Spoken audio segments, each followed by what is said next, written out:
Hey guys, tonight we're time travelling back to ancient Rome, but not to admire marble statues or reenact Caesar's betrayal. Nope. Tonight, we're peeling back the weird little rules, habits and social codes the Romans invented that somehow still run our lives today, and most of us never stop to question them. From how you bathe, to how your weeks are structured, to why you fill out forms like a bureaucratic gladiator, it's all Roman. And here's the kicker.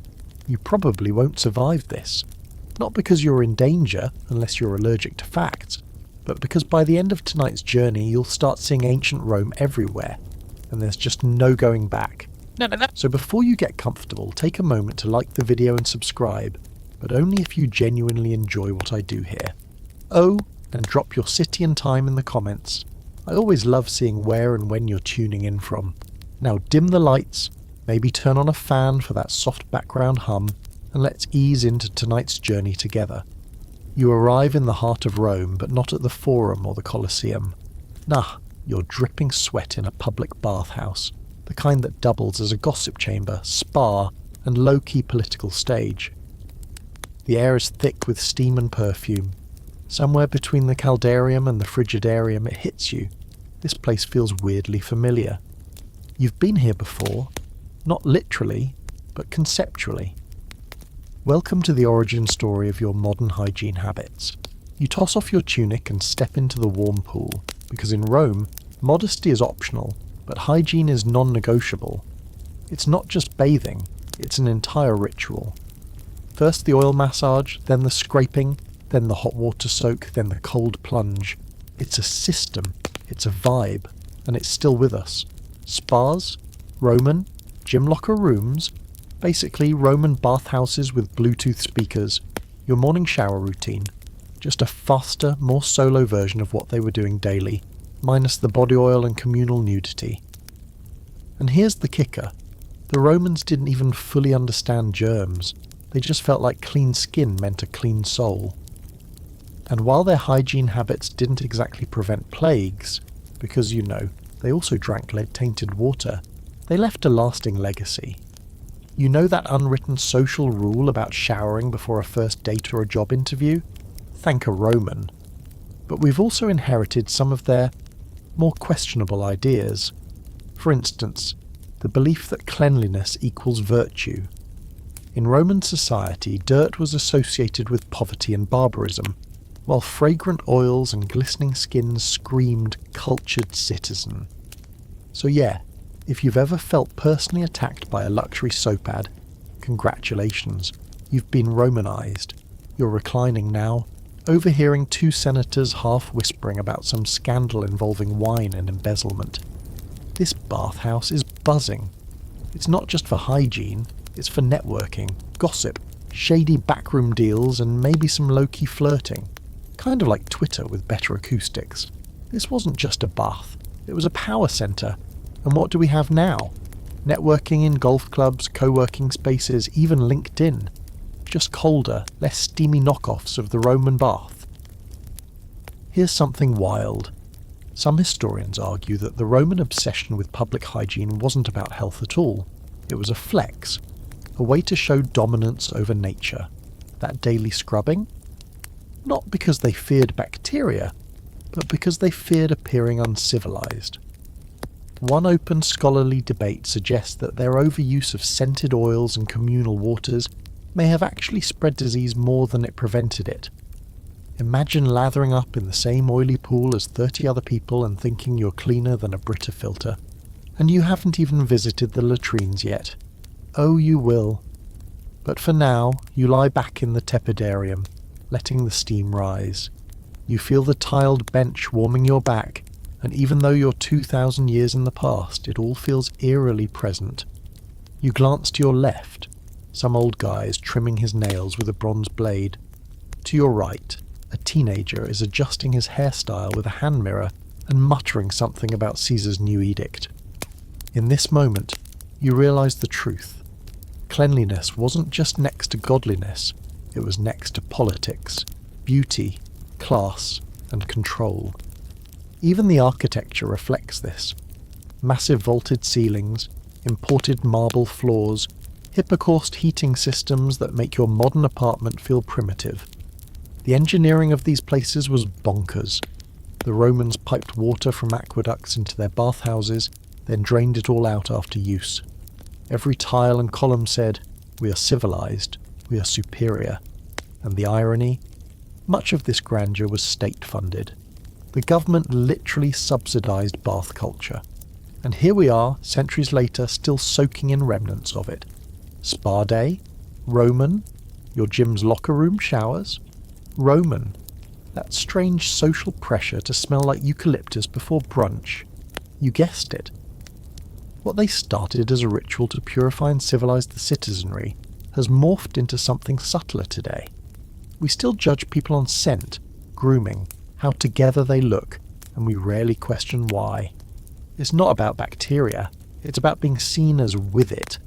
The Romans set the mould and we just filled it with body wash. But there's also something kind of poetic in all this. You realise that for all their imperial overreach and questionable ethics, the Romans did understand that communal spaces, where people from all classes could theoretically come together and exist, mattered.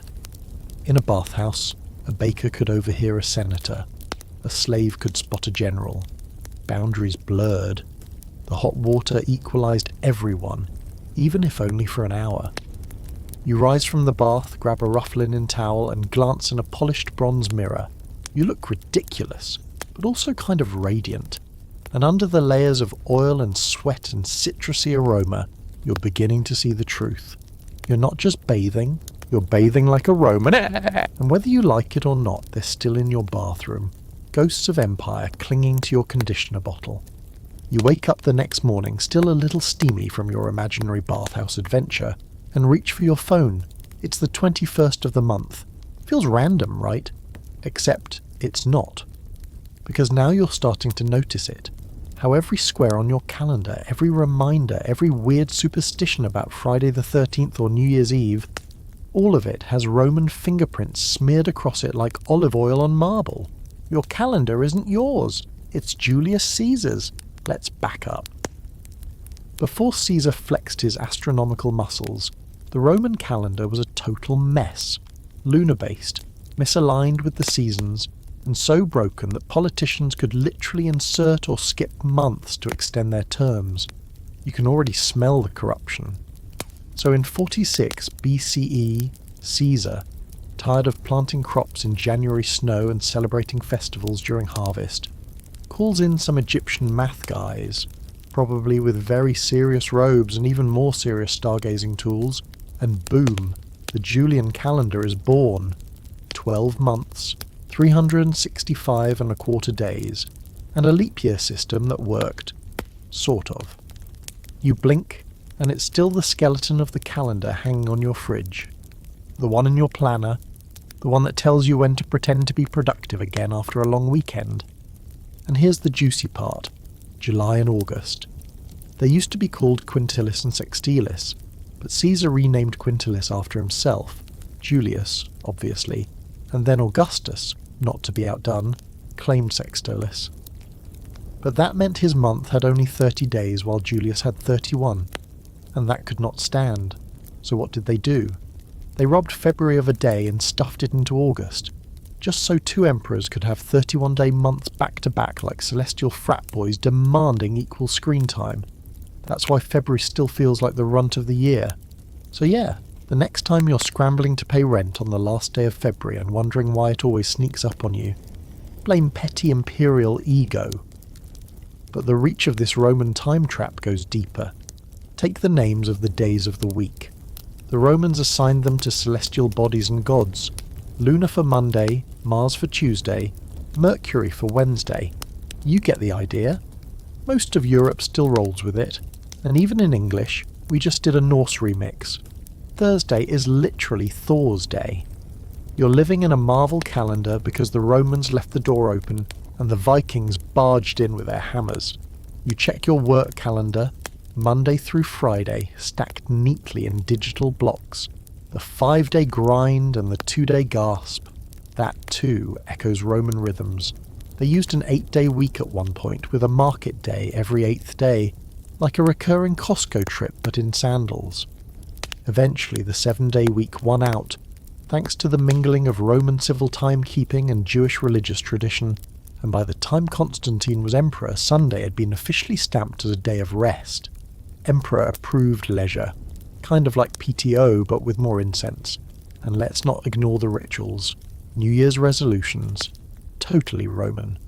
They honoured the god Janus, the two-faced deity of beginnings and endings, by promising to be better people each January. He literally looked both forward and backward. That's what you do every New Year's Eve, except with champagne and questionable texts. You flip through your phone's calendar app and see the colour-coded chaos, meetings, birthdays, holidays, all carefully slotted into Caesar's system. You don't even question it. None of us do. Because to rebel against the Roman calendar isn't just a scheduling nightmare, it's almost sacrilegious. Time has been colonised by marble statues and Senate decrees, and now even your smartwatch whispers in Latin. Here's a quirky little detour. Some early attempts to fix Caesar's system failed miserably. The Julian calendar added a leap day every 4 years, which sounds fine until you realise it slowly drifted off course by about 11 minutes a year. By the 1500s, Easter was coming in the wrong season. Enter Pope Gregory XIII, who launched the Gregorian calendar, your current daily prison, with minor tweaks to realign the drift. But even his calendar was just a remix of the Julian one. So yes, your Google Calendar is basically a 2,000-year-old mixtape with a papal DJ. And yet, debates continue. Some scholars argue that Caesar's reforms weren't as original as history claims, that he borrowed heavily from older Egyptian solar calendars and just slapped his name on the box. Others suggest that Augustus made more impactful changes, like smoothing out inconsistencies in the leap year system that had started glitching immediately after Caesar died. There's also the low-key scandal that early Christian leaders manipulated the calendar to make religious holidays land where pagan ones already existed. Coincidence? Debatable. So what you're left with is this Frankenstein's monster of time: Roman bones, Egyptian muscles, Norse tattoos, and Christian flair. And you live by it. You plan your vacations around it. You feel joy when it says Saturday and existential dread when it screams Monday. And here's the thing, you never opted in. The Romans didn't ask you. They just branded time like it was territory, sliced it into 12 polished pieces and said, "Here, this is how you'll live now." And the whole world just went with it. Because who has the energy to invent a new calendar? You close your phone, the blue glow fades. Outside, the day is still ticking forward, exactly the way Julius Caesar intended it. The months still march in his name. You are on Roman time. Always have been. And now, you know it. You find yourself stepping into a tall, shadowy building made of stone and ego. There are no automatic doors here, just looming marble columns and steps that seem to rise purely out of spite. Inside, torches flicker against the walls, or maybe it's just dramatic lighting, and ahead of you, a cluster of robed men are yelling over each other, gesturing wildly, performing for an invisible audience. No, this isn't the set of a prestige TV political thriller. Welcome to the Roman Senate, where the drama was real, the stakes were high, and the rules? Oh, you're still following them, whether you're sitting through a town hall meeting or rage-watching Congress on C-SPAN. You take a seat in the back where it's safer. The senators down front are in full swing, arguing over something both ridiculous and wildly important. Land taxes, probably, or which general is getting too much applause. Their words aren't just speeches, they're performances. You start to realise this whole chamber is less a place of governance and more a stage. And every debate, every carefully chosen insult, every exaggerated sigh, it's political theatre at its peak. Sound familiar? The Romans believed deeply in the power of rhetoric. You didn't get far in politics unless you could spin a speech like a symphony. The goal wasn't always truth, it was persuasion. Win the crowd, win the vote. Which is definitely not something modern politicians still do, right? Right? You look closer, And now you're seeing it everywhere. That pause before a senator delivers his zinger, that's the ancestor of the modern political soundbite, the theatrical indignation. That's a campaign ad before cameras even existed.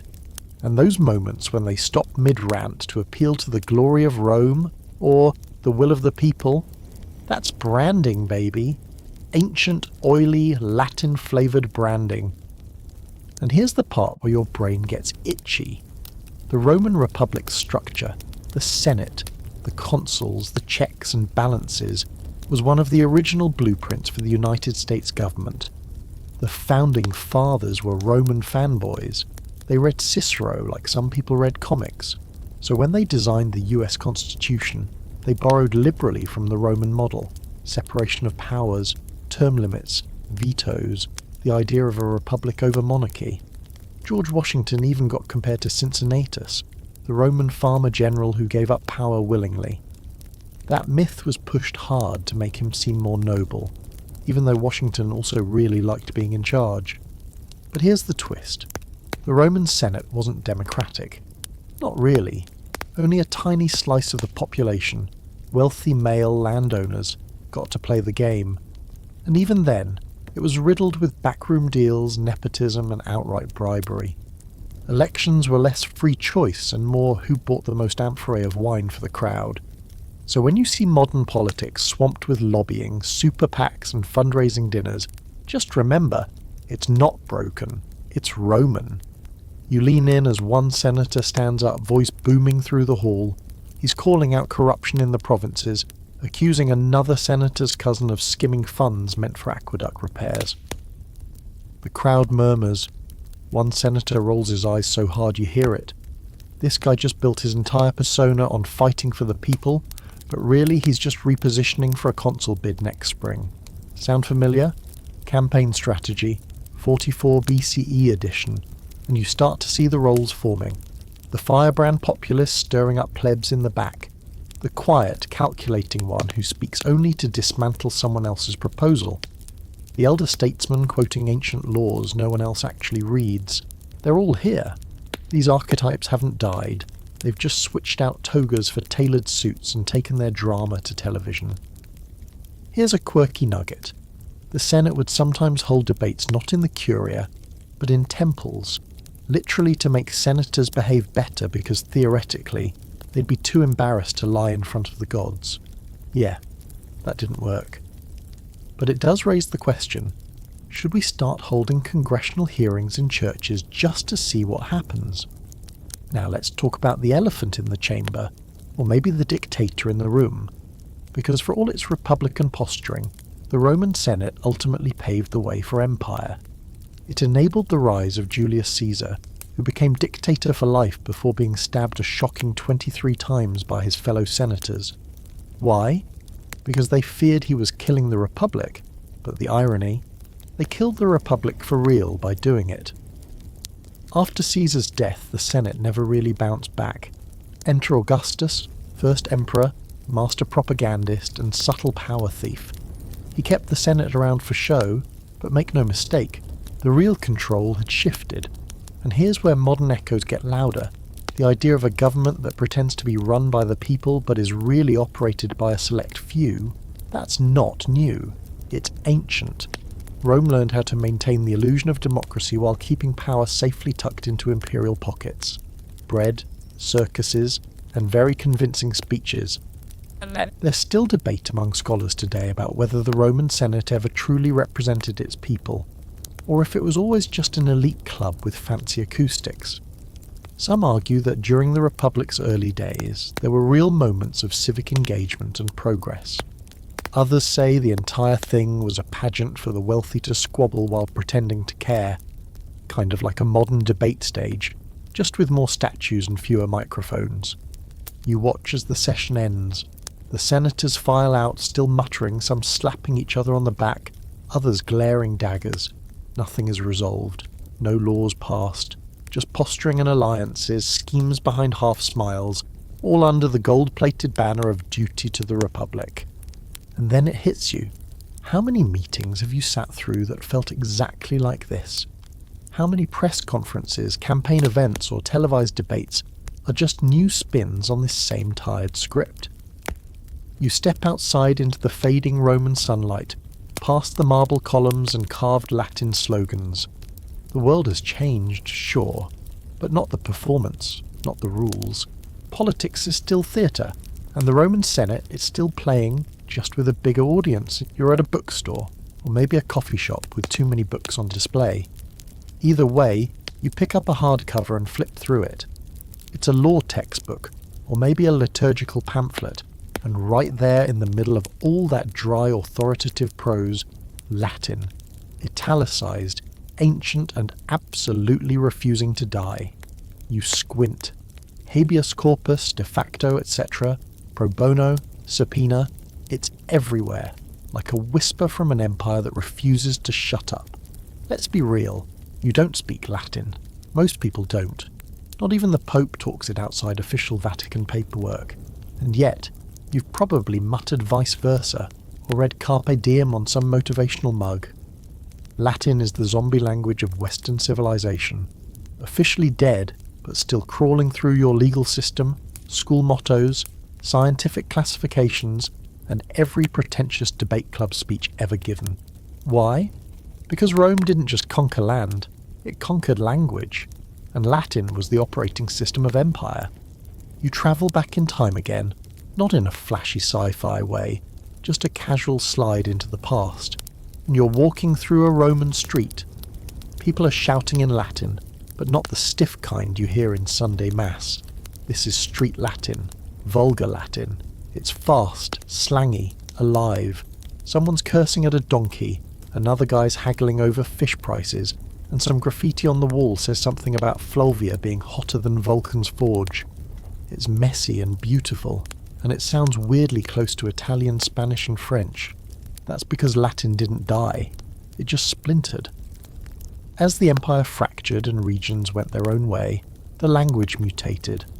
Vulgar Latin evolved into the Romance languages, so if you speak Spanish or Romanian, congratulations, you're basically talking like a retired centurion with a regional accent. But then there's the weird part. Even as living Latin melted into other tongues, the official Latin, the highbrow, lawyer-speak, Latin of the gods version, got frozen in time, like a linguistic mosquito trapped in amber. The Catholic Church grabbed it and never let go. Scholars clung to it because it made them sound smart. Lawyers and judges hoarded it like legal catnip. So now we're all stuck pretending to understand what mens rea means, even though we barely made it through high school Latin 1. Let's take a moment to address the real MVPs of Latin preservation. Medieval monks. Picture candlelit stone rooms, dudes in robes hunched over scrolls, copying Cicero and Virgil by hand because the printing press hasn't been invented yet. Without them, most of Roman literature and philosophy would have gone the way of the dodo.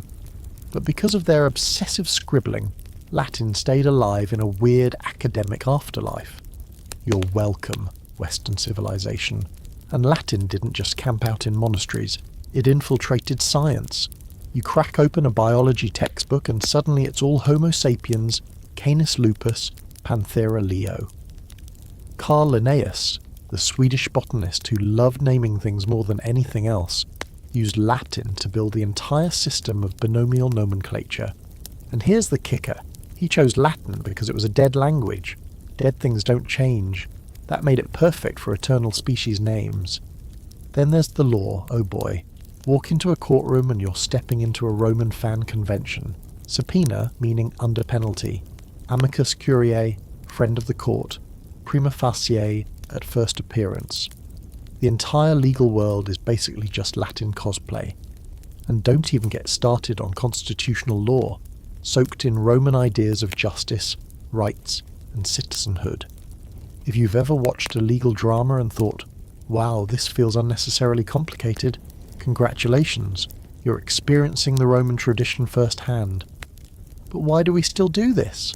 Why are we dragging around a dead language like it's a family heirloom no one likes, but no one will throw away? Here's where the scholarly debate kicks in. Some argue that Latin remains useful because it creates clarity in technical fields.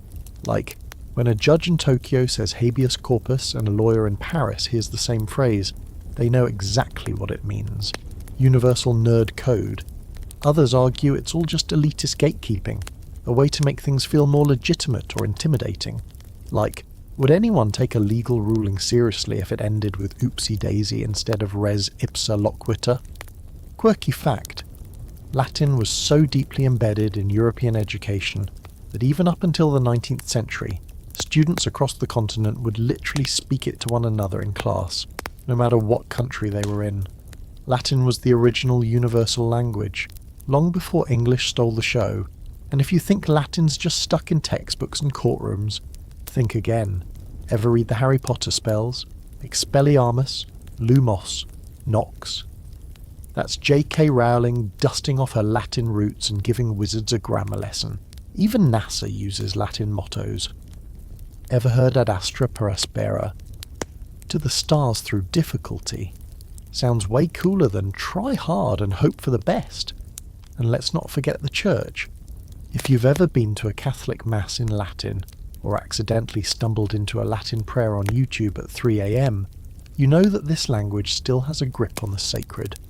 Even though Vatican II modernised services in the 1960s, there's a whole faction of traditionalists still clinging to Latin like it's the Holy Grail. To them, Latin is divine, untouchable. God doesn't speak Aramaic, he apparently has a Roman accent. So you step back from the textbook, the courtroom, the ancient scroll and the modern memes, and you start to see it. Latin is the linguistic ghost that never left. It's not just words, it's identity, legacy, prestige, and, yeah, a little unnecessary. But that's kind of the point. Latin endures not because we need it, but because we've decided it means something. It gives gravitas to rituals, credibility to arguments, style to spells, and power to anyone who wields it confidently enough to say fiat justitia, ruat caelum, let justice be done, though the heavens fall. You look down at the Latin phrase carved into the courthouse steps. You can't translate it perfectly, but you feel its weight, its presence, its history. It's not just language, it's empire echoing through time, and somehow, it's still speaking. You find yourself sitting in what feels like the world's least private bathroom. Stone benches line a long wall, evenly spaced with holes carved into them. No partitions, no doors, no mercy. On the floor below, a shallow water channel gurgles lazily, and off to the side, a sponge on a stick. That's your toilet paper tonight. Welcome to the public latrines of ancient Rome, a place where modesty comes to die, and communal bathroom time is bonding time. You sit there, awkward, exposed, and try not to make eye contact with the other dozen people doing exactly what you're doing. It's not like anyone's embarrassed. That's just not how this works. In Rome, bathroom business wasn't considered private. It was a social act. You chat, gossip, trade political opinions, and maybe complain about the grain supply while going. It was the ancient Roman version of a water cooler, but somehow even more intimate. And the infrastructure? Honestly, kind of impressive. These public toilets weren't just holes in the ground. They were integrated into the city's sanitation system, connected to aqueduct-fed water channels that flushed waste away from the city, which for the time was revolutionary. The sponge on a stick, called a tessorium, was rinsed communally in the flowing water below and reused. Yep, you didn't get your own sponge. You shared. You participated. It's the kind of thing that makes modern germaphobes wake up in a cold sweat. But the Romans were ahead of their time when it came to public sanitation.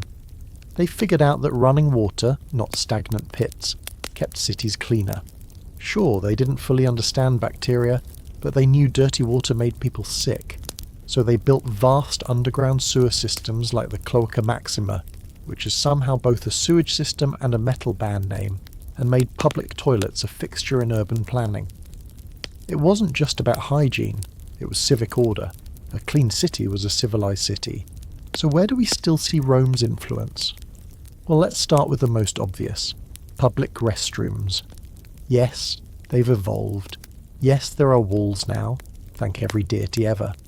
but the very idea of society providing places for people to handle their business is Roman. Before that, it was basically go find a bush. Even the way modern cities plan public utilities, from plumbing to waste management, echoes Roman engineering principles. You think flushing toilets just appeared with Victorian pipework? Nah, you're flushing like a Roman every day, just with better aim. There's also a weird psychological legacy here. Ever noticed how awkward we are about bathrooms, and yet how regimented they are? The signs, the etiquette, the quiet shame of breaking bathroom norms, that rigidness, that coded choreography, it's Roman. They weren't modest, but they were formal. You didn't just burst into a latrine yelling. You sat, you chatted, you cleaned the sponge respectfully, and you moved on. There was an order to it. And if you've ever been to a festival or concert and had to endure a porta-potty line, just know you're participating in a long tradition of group toilet trauma. The main difference: Romans didn't pretend it wasn't happening. They leaned in, sometimes literally. Here's a quirky twist. Latrines weren't just practical, they were also political. In one infamous case, the Emperor Vespasian instituted a urine tax. That's right. He taxed the collection of urine from public toilets because it was used for things like tanning leather and laundering clothes. When his son Titus complained about the stink of making money off pee, Vespasian supposedly held a coin up to his nose and said, "Pecunia non ole," money doesn't stink. A phrase that lives on in business ethics lectures everywhere. But here's the paradox. While Romans embraced public toileting, they also used it to reinforce class. Elite homes had private toilets, basic but functional. The poor used communal ones, or the street. Sound familiar? Because even today, access to clean, safe restrooms is still not evenly distributed. Try being homeless in a modern city and finding a place to go without getting a ticket. Rome may have built the blueprint, but we've inherited its uneven plumbing politics. Modern scholars debate just how sanitary Roman latrines really were.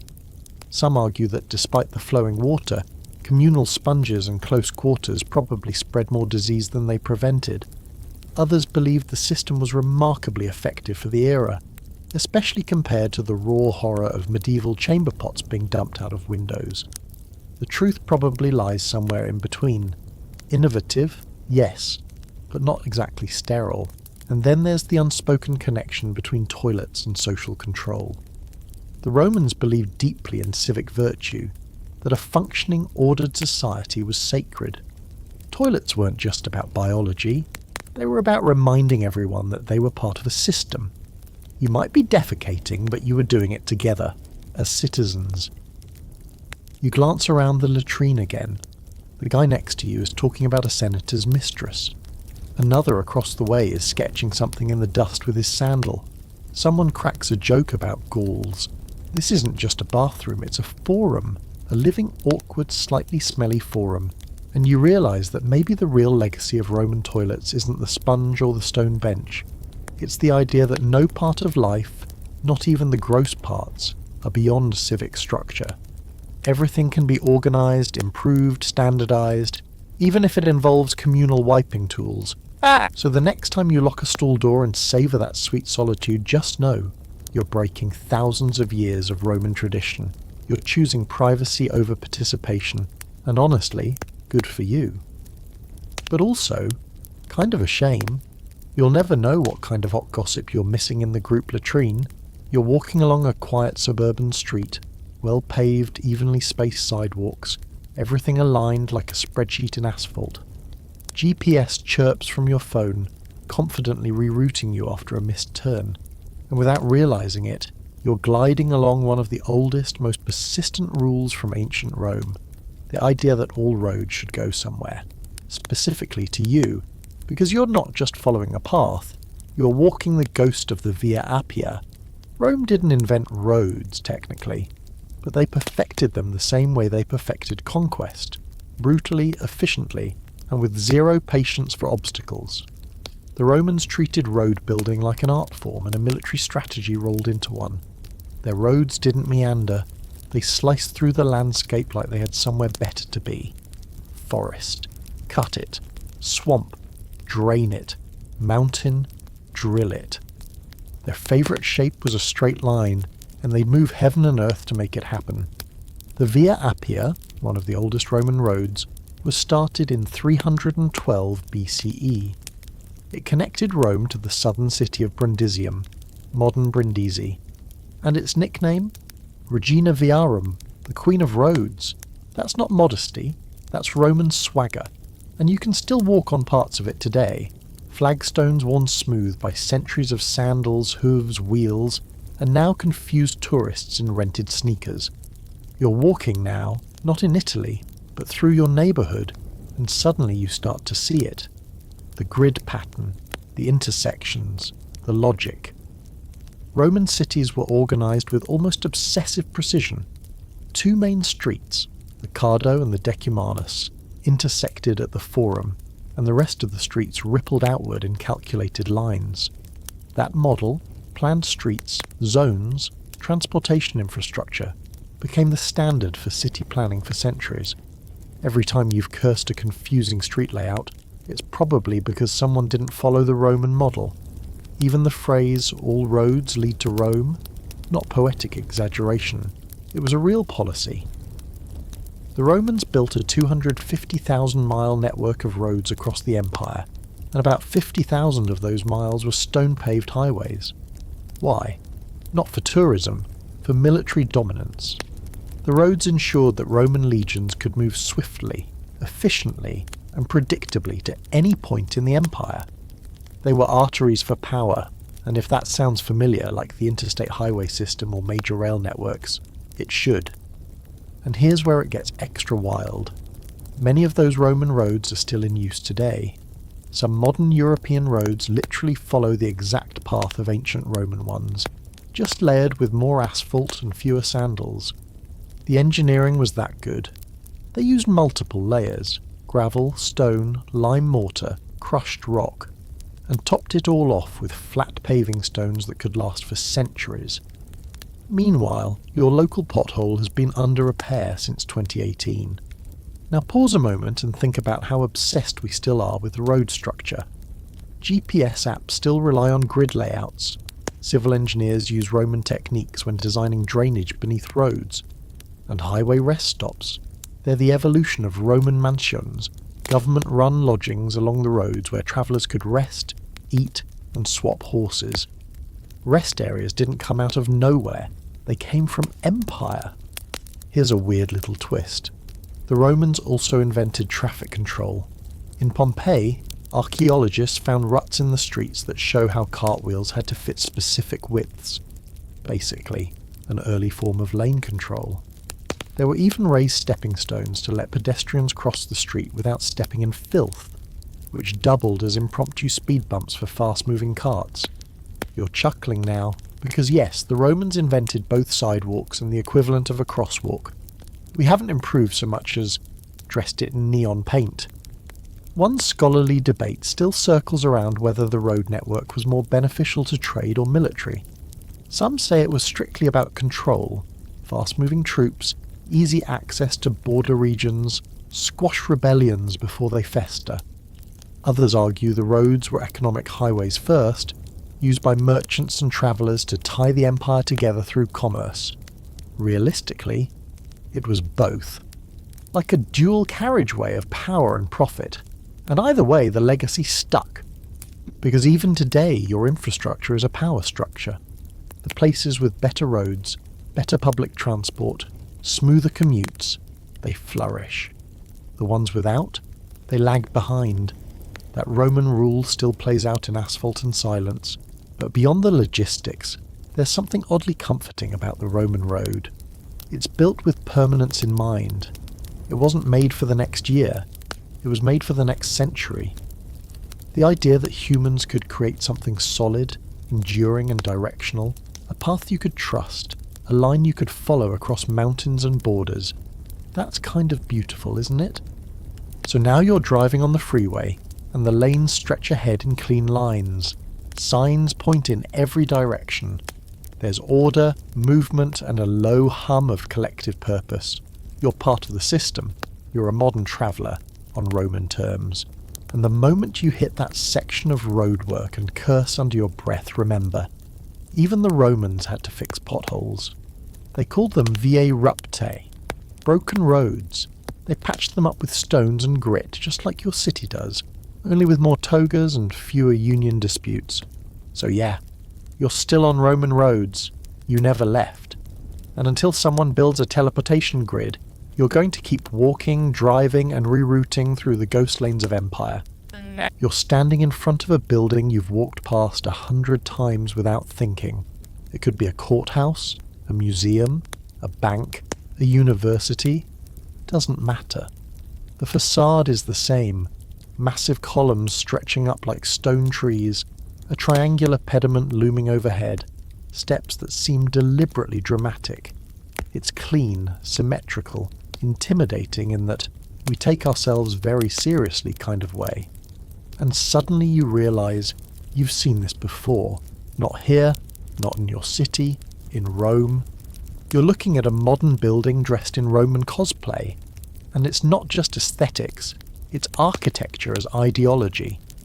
Rome didn't just give us buildings, it gave us a way to build power in stone. You step closer, noticing the fluted columns, Corinthian probably, with leafy capitals that say, "We read Greek poetry, but also we can conquer you." That combination of beauty and force, textbook Roman. The Romans stole a lot from the Greeks, yes, but they added weight, solidity. Rome didn't build for beauty alone, they built for permanence, for propaganda.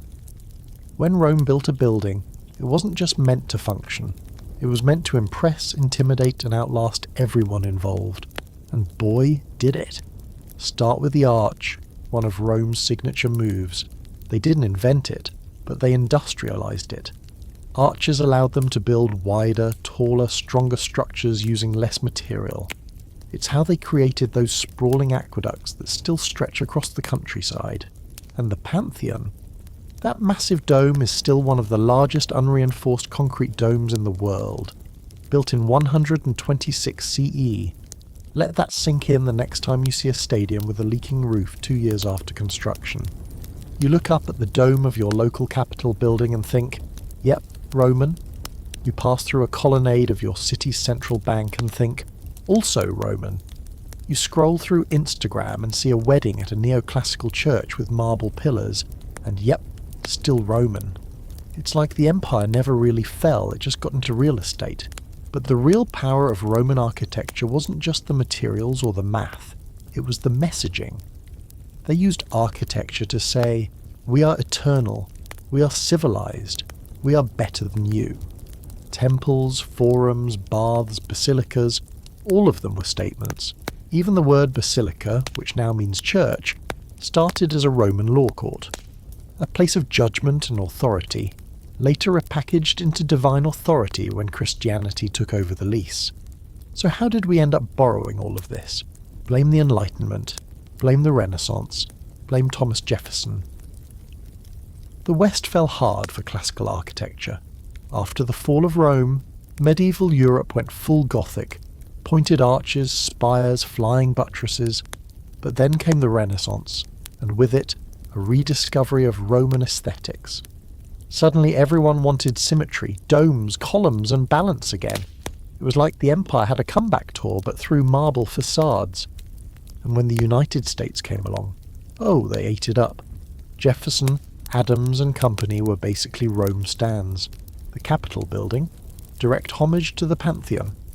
Monticello, neoclassical flex. The logic was simple. If Rome was the Great Republic and the US was the new Great Republic, then it should look like one. You build your ideals into your buildings. Literally. There's a fringe theory, kind of a fun one, that the Romans were so obsessed with concrete not just for function, but because it was their material. They figured out how to make volcanic ash cement that actually grew stronger over time. Meanwhile, our modern concrete cracks if you stare at it too hard. So when we build with steel and glass, maybe we're not rejecting Rome, we're just failing to live up to it. But not everyone agreed on Rome's architectural dominance. Modernist architects like Le Corbusier and Frank Lloyd Wright tried to break away from all that classical weight, Glass walls, open plans, buildings that breathed rather than loomed.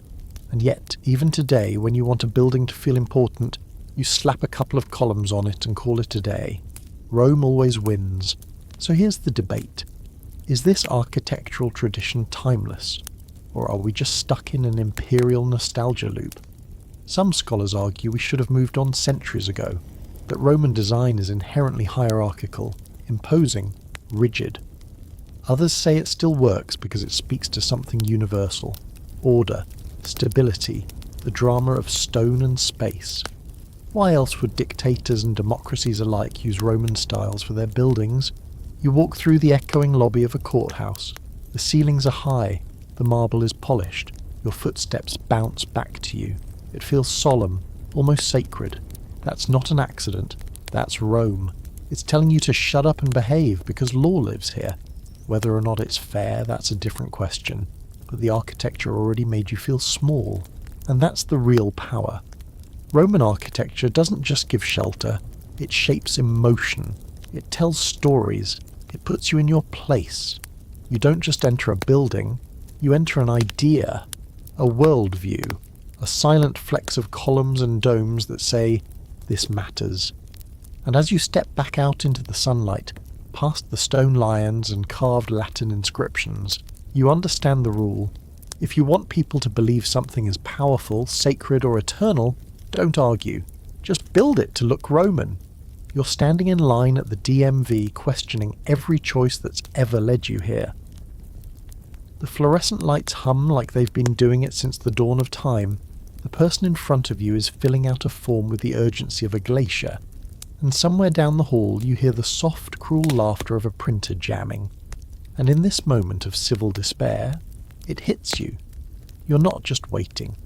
You're participating in a ritual almost as old as government itself. Ancient Rome didn't invent bureaucracy, but it sure taught the world how to weaponize it. Because for the Romans, civic duty wasn't just a part of life, it was life. You didn't just exist in the empire, you served it, paid into it, owed it. The idea that you are, by default, responsible for keeping the machinery of society humming? That's not modern guilt. That's old-school, toga-wrapped, Senate-approved guilt. And jury duty, oh honey, that's just your initiation rite. Let's rewind a couple of thousand years.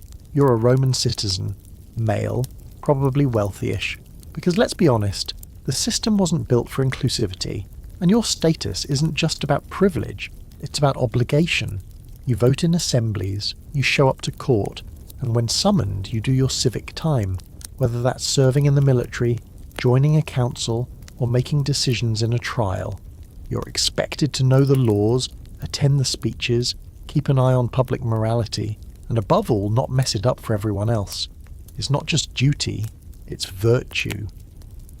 The Romans had a word for this blend of obligation and pride: gravitas. Now, fast forward to you filling out your jury summons form, pretending not to see it sitting unopened on your counter for 3 weeks. You sigh, mutter something about freedom, and then show up, grudgingly but obediently, just like your Roman ancestors might have done. Because deep down you still believe that someone has to help keep the system fair, and you're hoping that someone isn't you, but hey, duty calls. Here's the thing. Rome's legal system relied on citizen participation. Trials weren't just for judges and lawyers. Juries, called judices, were composed of citizens chosen from certain social classes, expected to weigh evidence and hand down verdicts. And oh yes, there were rules. So many rules. You had to be of a certain age, not bankrupt, not a convicted criminal. Sound familiar? Even the idea of courtrooms as spectacles comes from Rome. Trials weren't quiet affairs. They were often held in public spaces, sometimes with huge crowds gathering to watch the drama unfold. Lawyers, or advocati, would perform, not just argue. There were sob stories, character assassinations, emotional appeals.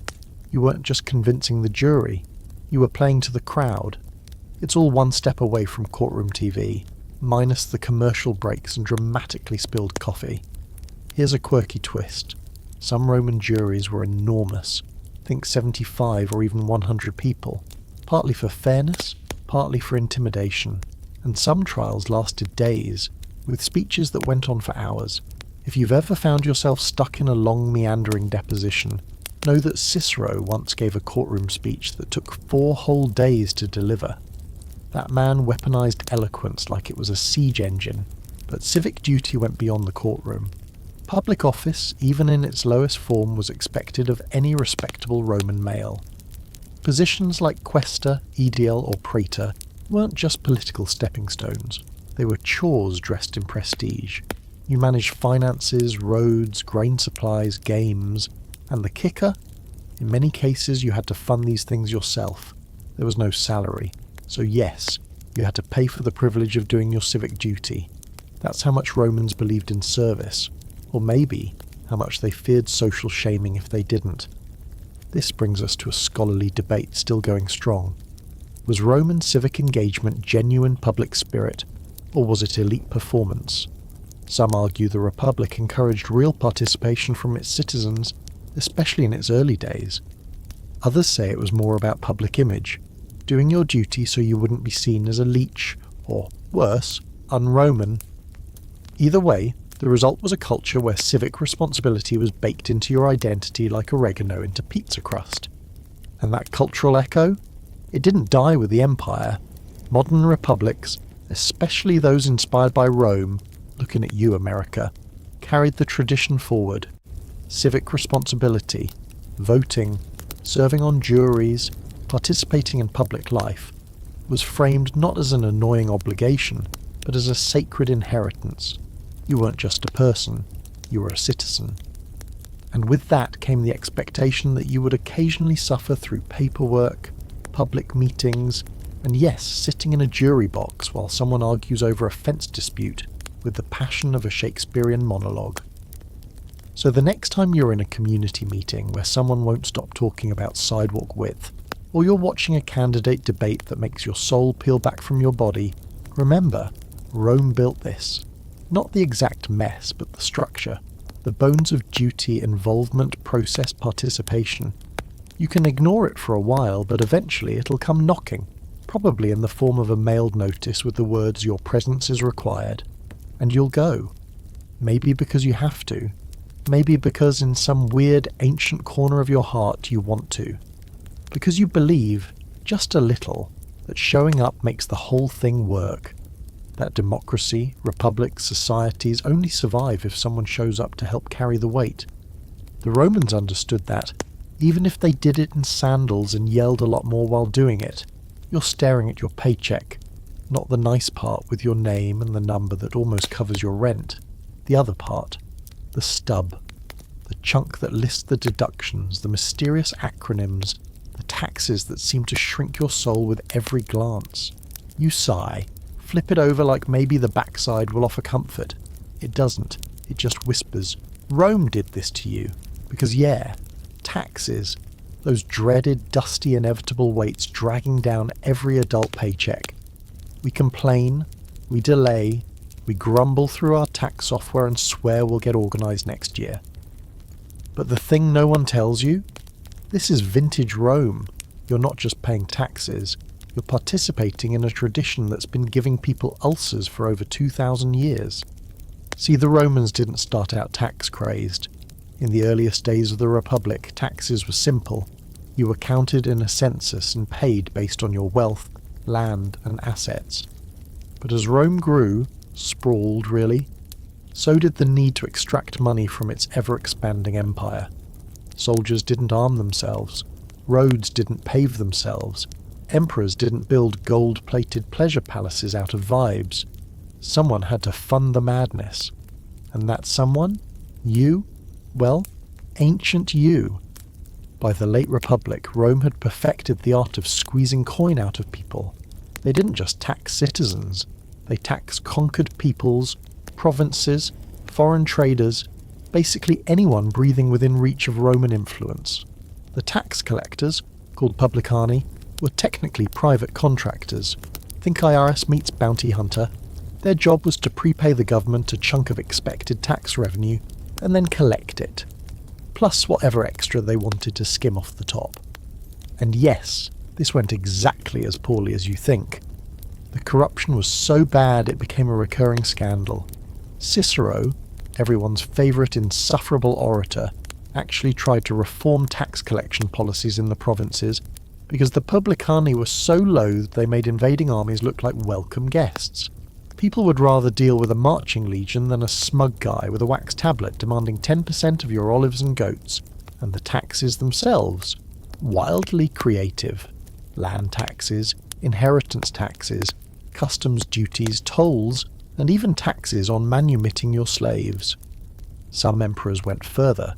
Caligula, never known for moderation, supposedly taxed prostitutes and even opened a state-run brothel to raise funds. Vespasian, the urine tax guy you met earlier, literally charged people for the right to collect and sell urine, used in various industries. The man monetized pee. Jeff Bezos could never. You start to realise this system isn't just about raising funds, it's about control. Taxes let Rome keep tabs on who owned what, who owed what, and who could be pushed just a little further without snapping. It was an entire shadow government, operated through ledgers and receipts and public shame. Miss your tax deadline in Rome. That wasn't just a fee, that could be a property seizure, or a fast track to debtor's prison, or worse. Ostracism from polite society, which in Rome was arguably more painful than actual punishment. And here's where it gets really uncanny. Modern tax systems, especially in Western countries, still echo this Roman model. Graduated taxes based on income brackets, Roman census classes, property assessments, Roman land surveys, paying tribute to a centralised government that spends your money in ways you can't always see or approve of. That's peak Roman behaviour. But wait, there's more. Ever notice how paying taxes is wrapped in moral messaging? You're told it's your duty, your contribution to society, your civic responsibility. Sound familiar?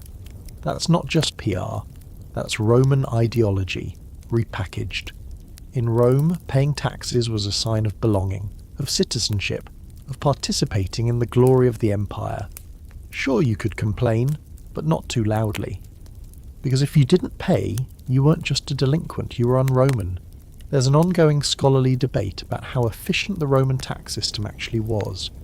Some argue it was a bureaucratic mess that bled the provinces dry, stifled local economies, and caused massive resentment. Others believe it was surprisingly flexible, allowing for exemptions, local customs, and adaptive policies depending on the region. The truth?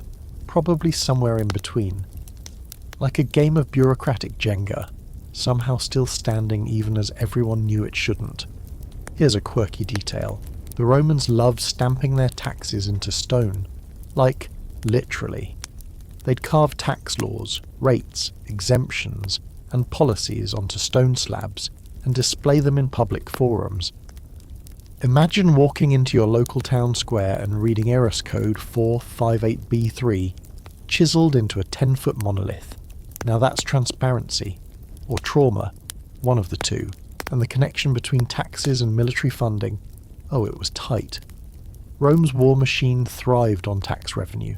Every campaign, every new province conquered, every soldier's salary, it was all bankrolled by someone else's taxes, which created a brutal cycle. Conquer to raise revenue, use revenue to fund more conquest, repeat until collapse. Honestly, kind of the ancient version of subscription-based empires. You glance back at your paycheck stub, suddenly seeing it in a new light. You're not being robbed, you're being Romaned. That Medicare deduction, that local tax that funds pothole repairs no one ever finishes. That's your tribute, your modern coin offering to the invisible empire of civic structure. And maybe it still stings, but at least now you know. It's not new, it's not personal, it's policy. A policy born on parchment and papyrus, shouted across marble halls by toga-clad bureaucrats with excellent handwriting. So when you file your taxes this year, maybe pour yourself a glass of wine, channel a bit of ancient dignity, and mutter a quiet pecunia non olet. Money doesn't stink. Even if the system kind of does. You're filling out a form online, the kind that asks for every personal detail except your favourite ice cream flavour. First name, middle name, last name, then suffix, like the machine expects you to be a fourth-generation aristocrat. You sigh, click past it, and pause for a second. Why do we even have middle names? Who decided this structure? Why do names need to be lined up like Roman soldiers? And, well, there's your answer. Because once again, this little detail of your life, the name you carry, sign, and explain to confused customer service reps, is straight from ancient Rome's most persistent playbook, your three-part name format. It's the direct descendant of the Roman tria nomina, or three names. And yes, they absolutely took it as seriously as we take social security numbers.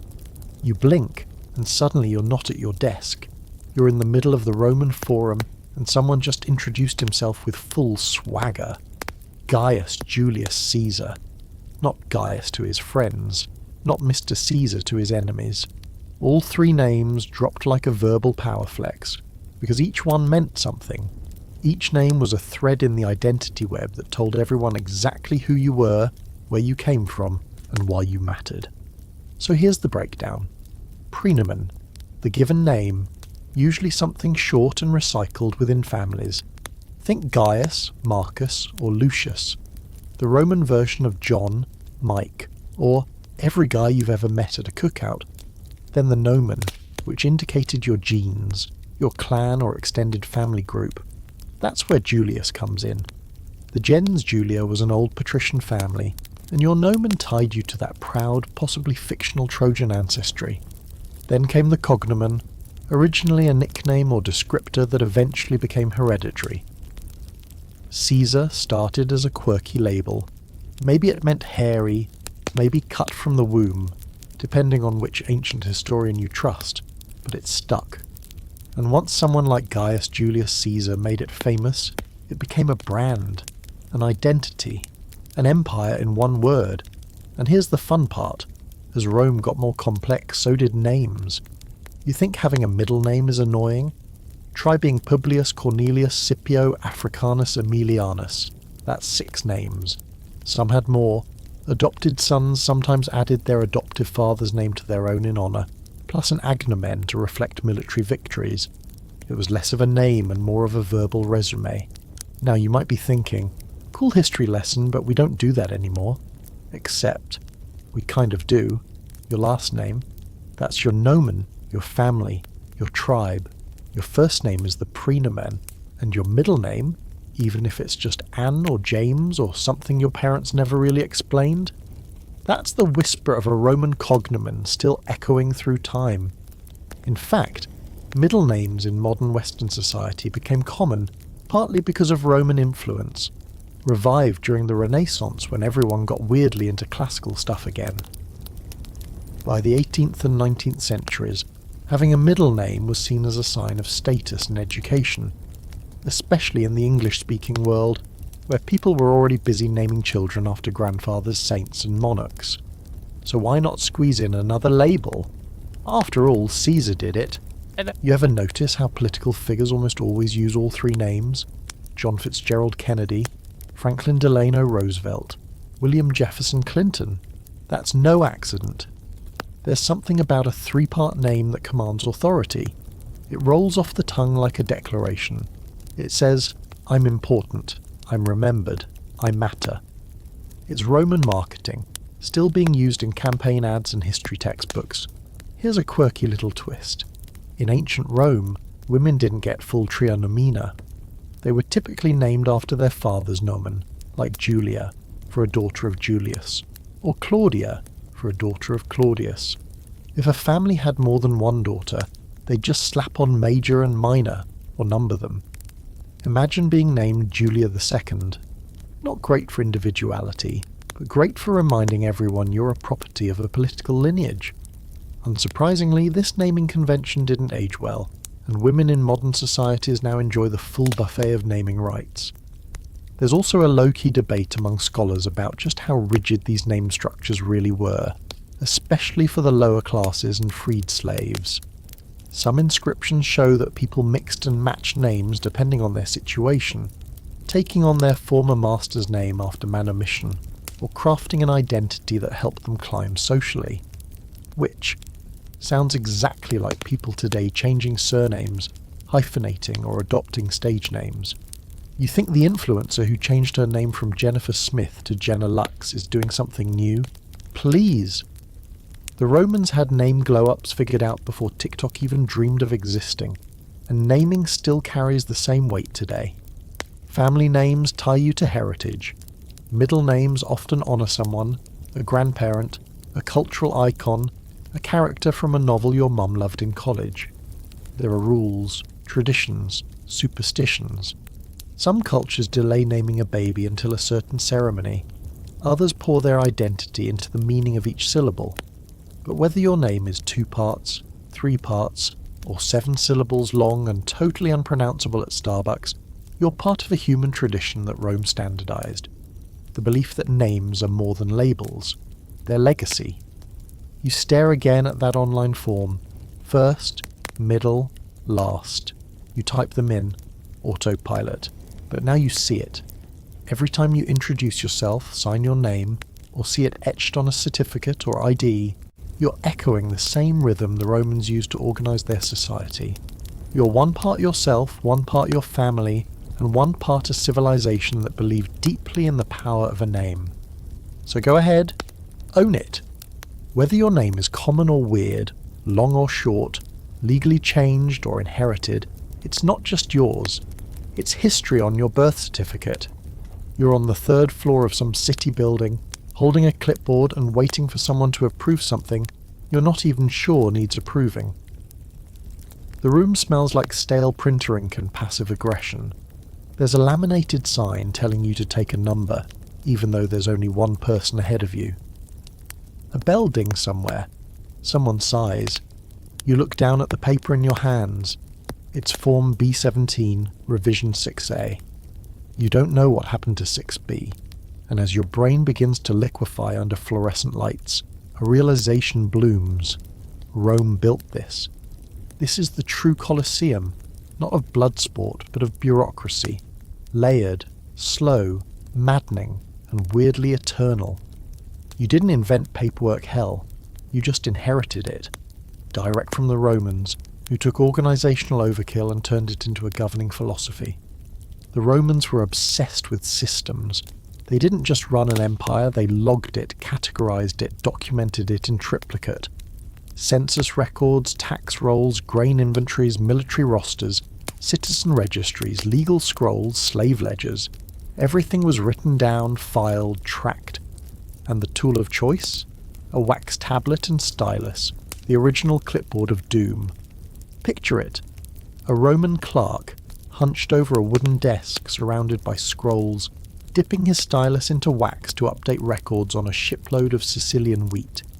He's wearing a tunic, not a tie, but spiritually. He's your co-worker from the HR department, the guy who never forgets a form and always reminds you you're 3 days late turning it in. The Romans created a civil service structure that was, for its time, astonishingly complex.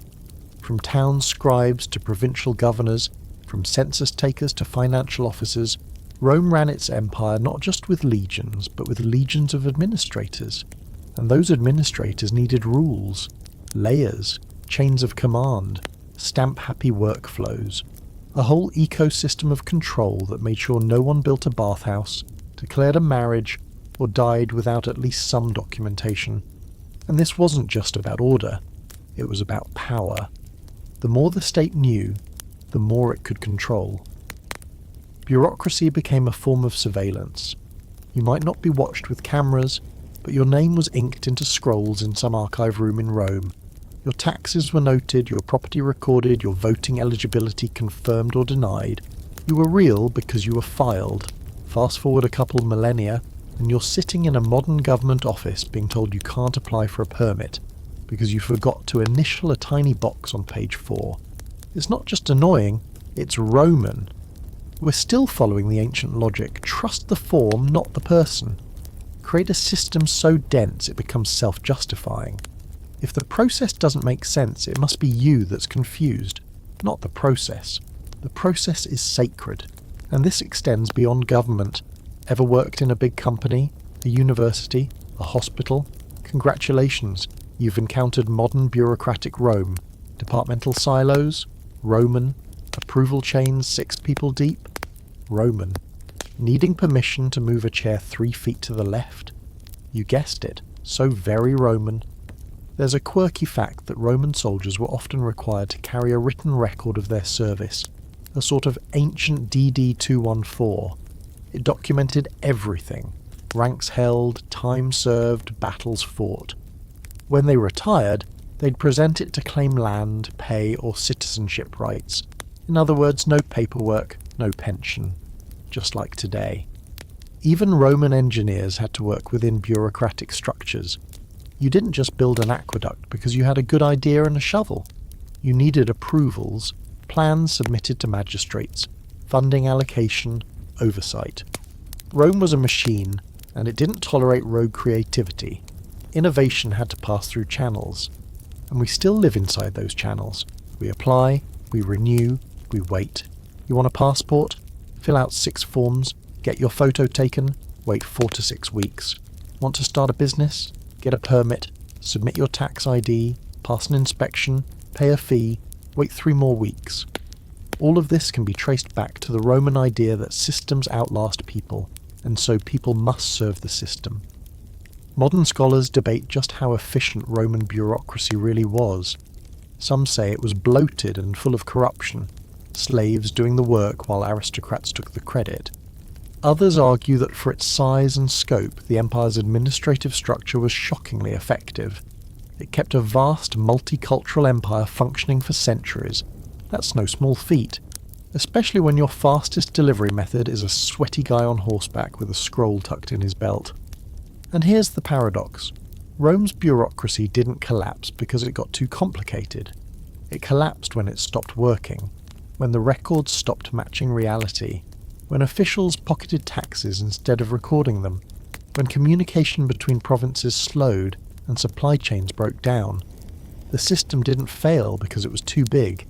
It failed because it became disconnected from the people it was supposed to serve. So the next time you're elbow deep in paperwork or arguing with a phone tree that keeps sending you to option 3 like it's a personal insult, know that you're not suffering alone. You're part of a grand tradition, a spiritual descendant of Roman citizens shouting at scribes in marble halls because someone lost their grain permit, and maybe that's what gives it all a weird kind of comfort. You're not just lost in red tape, you're in the administrative labyrinth of empire, a maze built with good intentions, bad signage, and just enough logic to keep you coming back. So go ahead. Initial page 4. Make 3 copies. Submit it to the 3rd floor office before noon. Because Rome may be dust, but it's bureaucracy. Oh, it lives. You're standing at the front of the classroom gripping your note cards like they might spontaneously save your life. Your palms are sweating. Your mouth suddenly forgets how to produce saliva. And as every eye in the room turns toward you, the pit in your stomach opens wide enough to swallow a civilization. It's presentation day, and you hate every second of it. But what you might not realize is that your awkward, trembling TED talk on marine ecosystems is the continuation of a very Roman tradition, the cult of rhetoric. In ancient Rome, the ability to speak wasn't just useful, it was a superpower. Rhetoric wasn't an elective course, it was your golden ticket to status, survival, and glory. Being able to hold a crowd's attention, argue your position, and obliterate your enemies with words. That was considered the highest art. Forget singing, dancing, painting. You want to make it in Roman society?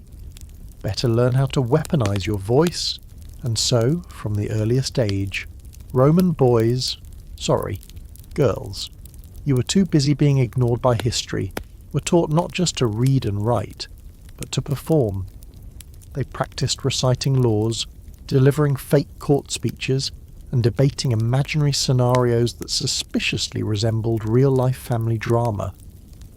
The most respected teachers weren't math instructors or philosophers, they were rhetoricians, masters of persuasive speech. A good rhetor could spin a guilty man innocent and a losing battle into a patriotic triumph. Cicero, Rome's poster boy for rhetorical excellence, turned public speaking into an Olympic sport. His speeches were dazzling, theatrical, dripping in sarcasm and clever wordplay. He once took an entire courtroom down by mocking his opponent's perfume choices. "You think your high school debate got spicy?" Cicero ended lives with a turn of phrase. The man was lethal with a well-placed pause. And here's the thing, it wasn't just about winning arguments, it was about controlling narratives. A strong orator shaped public opinion, swayed juries, and bent the Senate to his will. Your modern-day politician giving a dramatic, pause-filled speech in front of an American flag. That's Cicero with a microphone. Your lawyer standing in court delivering their heartfelt plea. A descendant of Roman courtroom drama. Even your boss pitching a budget in a meeting with slightly too practiced inflection. Still Roman. But it wasn't just the elite who used rhetoric. Public speaking infiltrated every level of Roman life. Candidates had to deliver speeches in the forum to convince citizens to vote for them. Generals made impassioned speeches before battle to rouse their soldiers. And after the battles, the victory speeches. Rome loved a good brag. Inscriptions, monuments, even coins were designed with rhetorical flair. Short, punchy messages crafted to stick in the minds of the masses. Now look around your own life. TED Talks, commencement speeches, trial summations, influencer rants that feel suspiciously rehearsed. We're still doing it. We just swapped tunics for blazers and scrolls for slide decks. The format hasn't changed. The anxiety hasn't either. You think back to every school assignment where you had to stand up and present your findings. No one tells you it's a ritual. No one warns you that you're being trained in the ancient Roman art of public image warfare. But that's what it is. From the science fair to the boardroom, modern life still revolves around performance, persuasion, and the terrifying pressure of sounding smart in front of strangers. Here's a quirky little Roman ritual. During orator training, students were sometimes made to speak while standing on one leg or gesturing with one hand tied behind their back to build discipline and control. Imagine your public speaking class with added physical humiliation. Suddenly your drama teacher doesn't seem so cruel. Of course, the art of rhetoric wasn't all applause and eloquence. There was backlash, even in Rome. Philosophers like Seneca warned that too much rhetorical flair could lead to moral decay. Arguments that won on beauty, not truth. Fast forward a couple thousand years, and you've got the same debate raging in media, politics, even college campuses. Is it more important to sound good or to be good? That question is older than democracy. And then there's the structure, the classic rhetorical format. Introduction, narration, confirmation, refutation, conclusion still lives in your essays, your speeches, your job interviews. It's the bones of persuasive storytelling. Even casual conversations follow that rhythm. You build up, you state your case, you dismantle objections, you close strong. You're playing Roman chess with your words. Modern scholars still argue about how effective Roman rhetoric actually was in practice. Were the speeches truly persuasive, or were they just expected formalities in a society already rigged by power and money? It's a fair question. But even the critics admit the influence. Rhetoric didn't die with Rome. It just slipped into every institution that came after. Churches, courts, classrooms. And now, back in your own classroom or office or courtroom, you're standing there with your note cards, voice slightly shaking, trying to channel something more than survival. You take a breath, start your speech, and find yourself falling into a rhythm. Not perfect, but solid. A beat of silence after a strong point, a carefully chosen phrase that lands well, a subtle joke that actually gets a laugh. And just like that, you're not just presenting, you're orating. You finish to scattered applause or polite nods. Doesn't matter. You walk back to your seat with that buzzing mix of relief and adrenaline, and maybe you didn't win the war, or sway the Senate, or pass a death sentence with a clever insult, but you stood up, you spoke, You joined a lineage of nervous voices stretching all the way back to marble steps and echoing forums. You were Roman for 5 minutes, and you lived to tell the tale. You're sitting in a dimly lit event space decorated with rented floral arches and suspiciously generic love songs humming from overhead speakers. The chairs are lined up in 2 neat rows. Someone whispers, someone cries, and someone else is trying to unstick the bottom of their shoe from the aisle runner. Then the music swells, everyone stands, and there it is. Another modern wedding, complete with awkward smiles, a few vows, and the faint scent of nervous sweat under overpriced cologne. And whether you're the one getting married or just there for the cake, what you might not realise is that the entire structure of this thing, the rituals, the contract, even the concept of dowry, has Rome written all over it. In the Roman world, marriage wasn't just romance. It was legal architecture, a contract, a strategy, a negotiation of assets and alliances that makes your cousin's prenup look like a trust exercise at summer camp. And while we like to imagine Roman weddings were all wine and flowers, the truth is they were meticulously coded, socially loaded, and frankly a bit cold. You start in a Roman villa courtyard where 2 families gather, not for love but for negotiation. The paterfamilias of each house does the real talking. They arrange terms, seal the deal, and maybe clink goblets. The bride, usually a teenager, has very little say. The groom, probably in his 20s or 30s, just close enough to make it uncomfortable.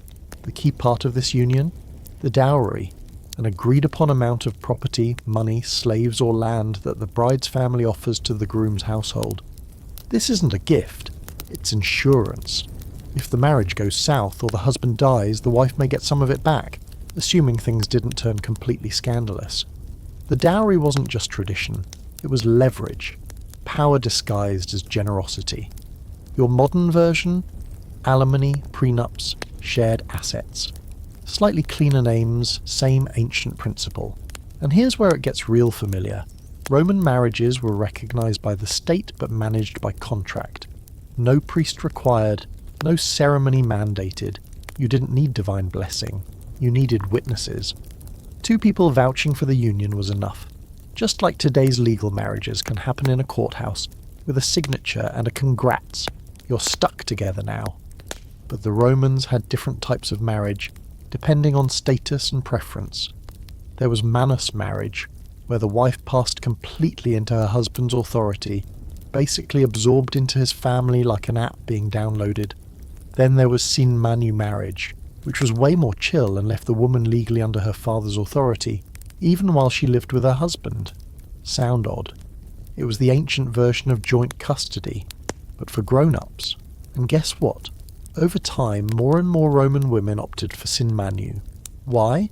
Because it gave them more legal independence. They could keep property, manage their own finances, and even initiate divorce if things got too, he's always at the forum and never makes time for me. Timeless issues. Modern echoes are everywhere. Think about how many marriage traditions revolve around ownership, transfer, and status. The father walking the bride down the aisle? That's a ritualized handoff. The changing of last names, Roman, the idea that marriage creates a legal partnership with joint responsibility.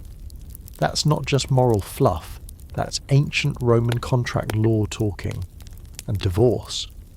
Rome had it figured out, not because they were progressive, but because they were pragmatic. Divorce was as simple as saying, we're done. If both parties agreed, that was it. Even unilateral divorce was possible, usually by sending a message or retrieving the dowry, and it wasn't rare. Roman society didn't idolize lifelong marriage. They saw it as a tool, a temporary alliance, a status move. If it broke, fine. Make a new one. Some elites were married 5, 6, 7 times, which honestly makes your one messy breakup look tame. There's still scholarly debate about how emotionally invested Romans were in their marriages. Some ancient texts show genuine affection, love letters, poetry, grief at a spouse's death. Others show marriages treated like business mergers with occasional flirtation. The truth probably lives in the messy middle. Some were love stories, others were strategy guides with extra bedrooms. And don't get it twisted. While Roman marriage laws favoured men, women in the upper classes, especially during the Empire, learned to use the system. They managed estates, hosted salons, wore social power like perfume. Legally, they were limited. Socially, sharp as blades. Marriage gave them access, and many knew how to make that count. Here's a quirky fact. Roman brides wore a bright orange veil called a flammeum, symbolic of fire and warmth. That's where we get the idea of bridal veils, though today's versions are a little less torch-coloured. And yes, there was usually a small ceremony, with offerings to household gods and the joining of right hands, dextrarum iunctio, the original handshake sealing the deal. But even back then, the big show wasn't always the legal marriage, it was the wedding feast. Food, music, toasts, slightly drunk uncles reciting Virgil. You know, like now. Only with fewer cameras and more amphorae of wine. The party was a chance to show off, build alliances, and signal to the world that a new social unit had been forged. And you're seeing it now, aren't you? Every modern wedding, a blend of law and performance, ritual and reality, is an echo of this ancient model. Behind the vows and champagne toasts is a system designed to link households, transfer wealth, and create a new legal entity. A marriage isn't just a relationship, it's paperwork wearing a tux. You watch the couple in front of you kiss, and the crowd claps. A photographer flashes. Somewhere, a contract sits quietly waiting to be signed, and you realise that for all our modern romantic ideals, we haven't strayed far from the Romans. We just added more flowers and a 3-tiered cake. You're standing in front of your closet, already late, already sweating, staring at a collection of clothes that all feel wrong for the weather, your mood, or both. The forecast says 90 degrees, your soul says hoodie. But the dress code at work says collared shirt, tailored pants, probably shoes that slowly murder your ankles. So, like a modern gladiator prepping for battle, you put on the armour society expects and walk straight into a heatwave dressed like you're heading into a boardroom icebox. And once again, surprise, this makes absolutely no sense unless you realise ancient Rome started it. You think you're dressing for professionalism, status, decency? Sure, but dig deeper. You're dressing like a Roman, someone who chose dignity over comfort, who wrapped themselves in long, impractical fabric, not because it was breathable, but because it meant something. Let's be real. The toga was the original power outfit, and it was a nightmare. This was not some easy slip-on bathrobe. A full Roman toga was a massive semicircular piece of wool fabric, about 20 feet wide, that had to be wrapped around the body in just the right way. No pins, no fasteners, just folds, balance, and mild suffering. And guess what? You couldn't wear it unless you were a Roman citizen. It wasn't fashion, it was status on display. And yet, no one loved the toga. It was heavy, hot, and totally impractical. Senators complained about how miserable it was. People dreaded having to wear it to public events. It was itchy, it limited movement, and still, you wore it. Because society said, if you want to be taken seriously, you drape yourself in a glorified wool tarp. And that, right there, is the origin of your modern wardrobe struggle. Because we're still wearing the ghost of the toga. Suits, gowns, judicial robes, graduation caps and gowns. These are all formal wear pieces built on the same idea. Clothing as declaration. You don't dress for the weather, you dress for the ritual, for the role you're stepping into. The Roman toga had variations too, just like your modern wardrobe. The toga virilis marked a boy's transition into manhood. The toga praetexta had a purple stripe to denote political office. The toga candida, bright white and polished, was worn by political candidates, which is where we get the word candidate. Yes, your friend who just announced their city council run is still participating in a Roman fashion stunt. He's wearing metaphoric wool, and under the toga, the tunica, a loose long shirt, worn by just about everyone. It was the Roman version of the undershirt meets house dress. The shorter the tunic, the lower your social status. Slaves and labourers wore their tunics short for practicality. Senators wore theirs long, with wide purple stripes, so the length of your tunic could speak louder than your voice. Sound familiar? Because it should. We still judge professionalism by fabric length, sleeve type, and colour palette. Show up to a wedding in shorts, and society will treat you like you just insulted the gods. Here's a fringe fact you'll love. The Roman Emperor Elagabalus once wore a tunic made entirely of silk, covered in gold embroidery and gemstones. He also made his court wear women's clothes at banquets, and insisted on being addressed as lady. The Senate hated it. They weren't mad about the excess. They were mad about the rule breaking. Clothes had meaning. To mess with that was to mess with Rome itself. And this gets to the core of it. In Rome, clothing was coded communication. You wore white at funerals. You wore dark when mourning. You wore armour into court to intimidate. Even slaves had a dress code. No bright colours, no fancy trim. Appearance wasn't about personal style. It was compliance, a wearable user interface, and it still is.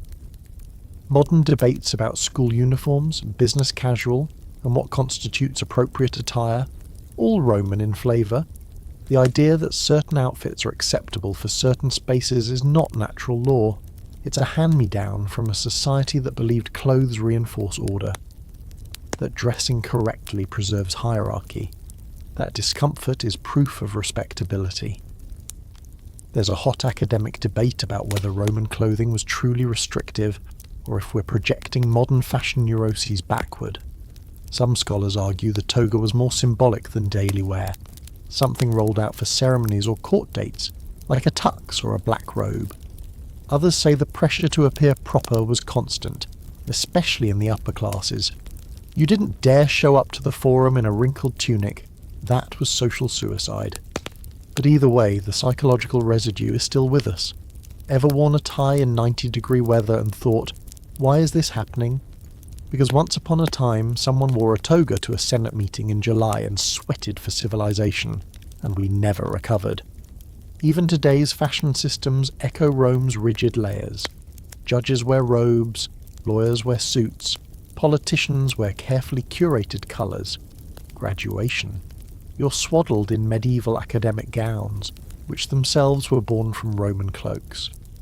Every significant life moment, marriage, funeral, promotion, comes with a costume, a signal, a uniform to remind everyone of who you are, where you fit, and what you're supposed to be doing.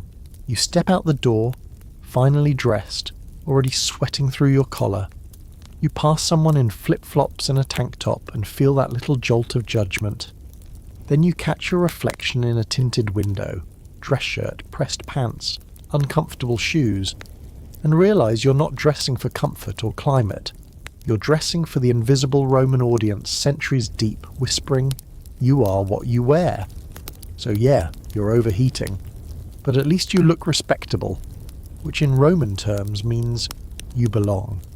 You're sitting in the stands of a packed stadium.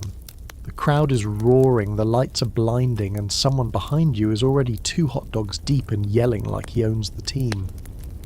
On the field, colossal humans slam into each other with carefully calculated violence. There's face paint, foam fingers, synchronized chants, overpriced beer, and a vague sense of tribal warfare happening under the umbrella of sport. You might think this is just a normal Sunday, but make no mistake, this is Rome. This is gladiator country. Only now the swords are gone, the helmets have corporate logos, and the blood is, mostly, metaphorical. Let's be clear, the Romans didn't invent spectacle, but they perfected it, turned it into state policy. And if you've ever gotten emotionally invested in 2 groups of strangers bashing heads over a ball, you're not just a sports fan, you're a willing participant in the ancient Roman military entertainment complex. Step into the Colosseum, the Flavian Amphitheatre if you're nasty.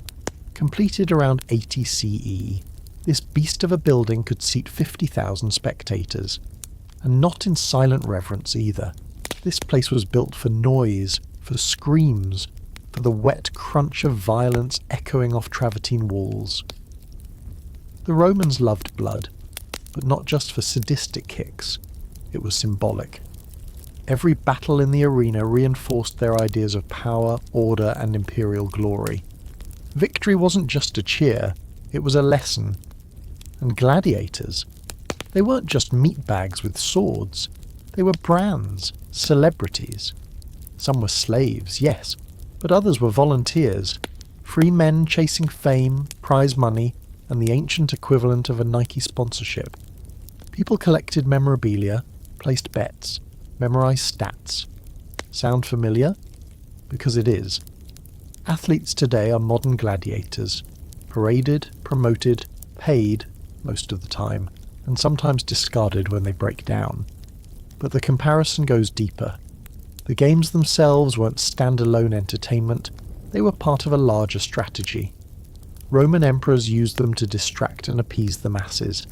The phrase bread and circuses, panem et circenses, wasn't just poetry, it was policy.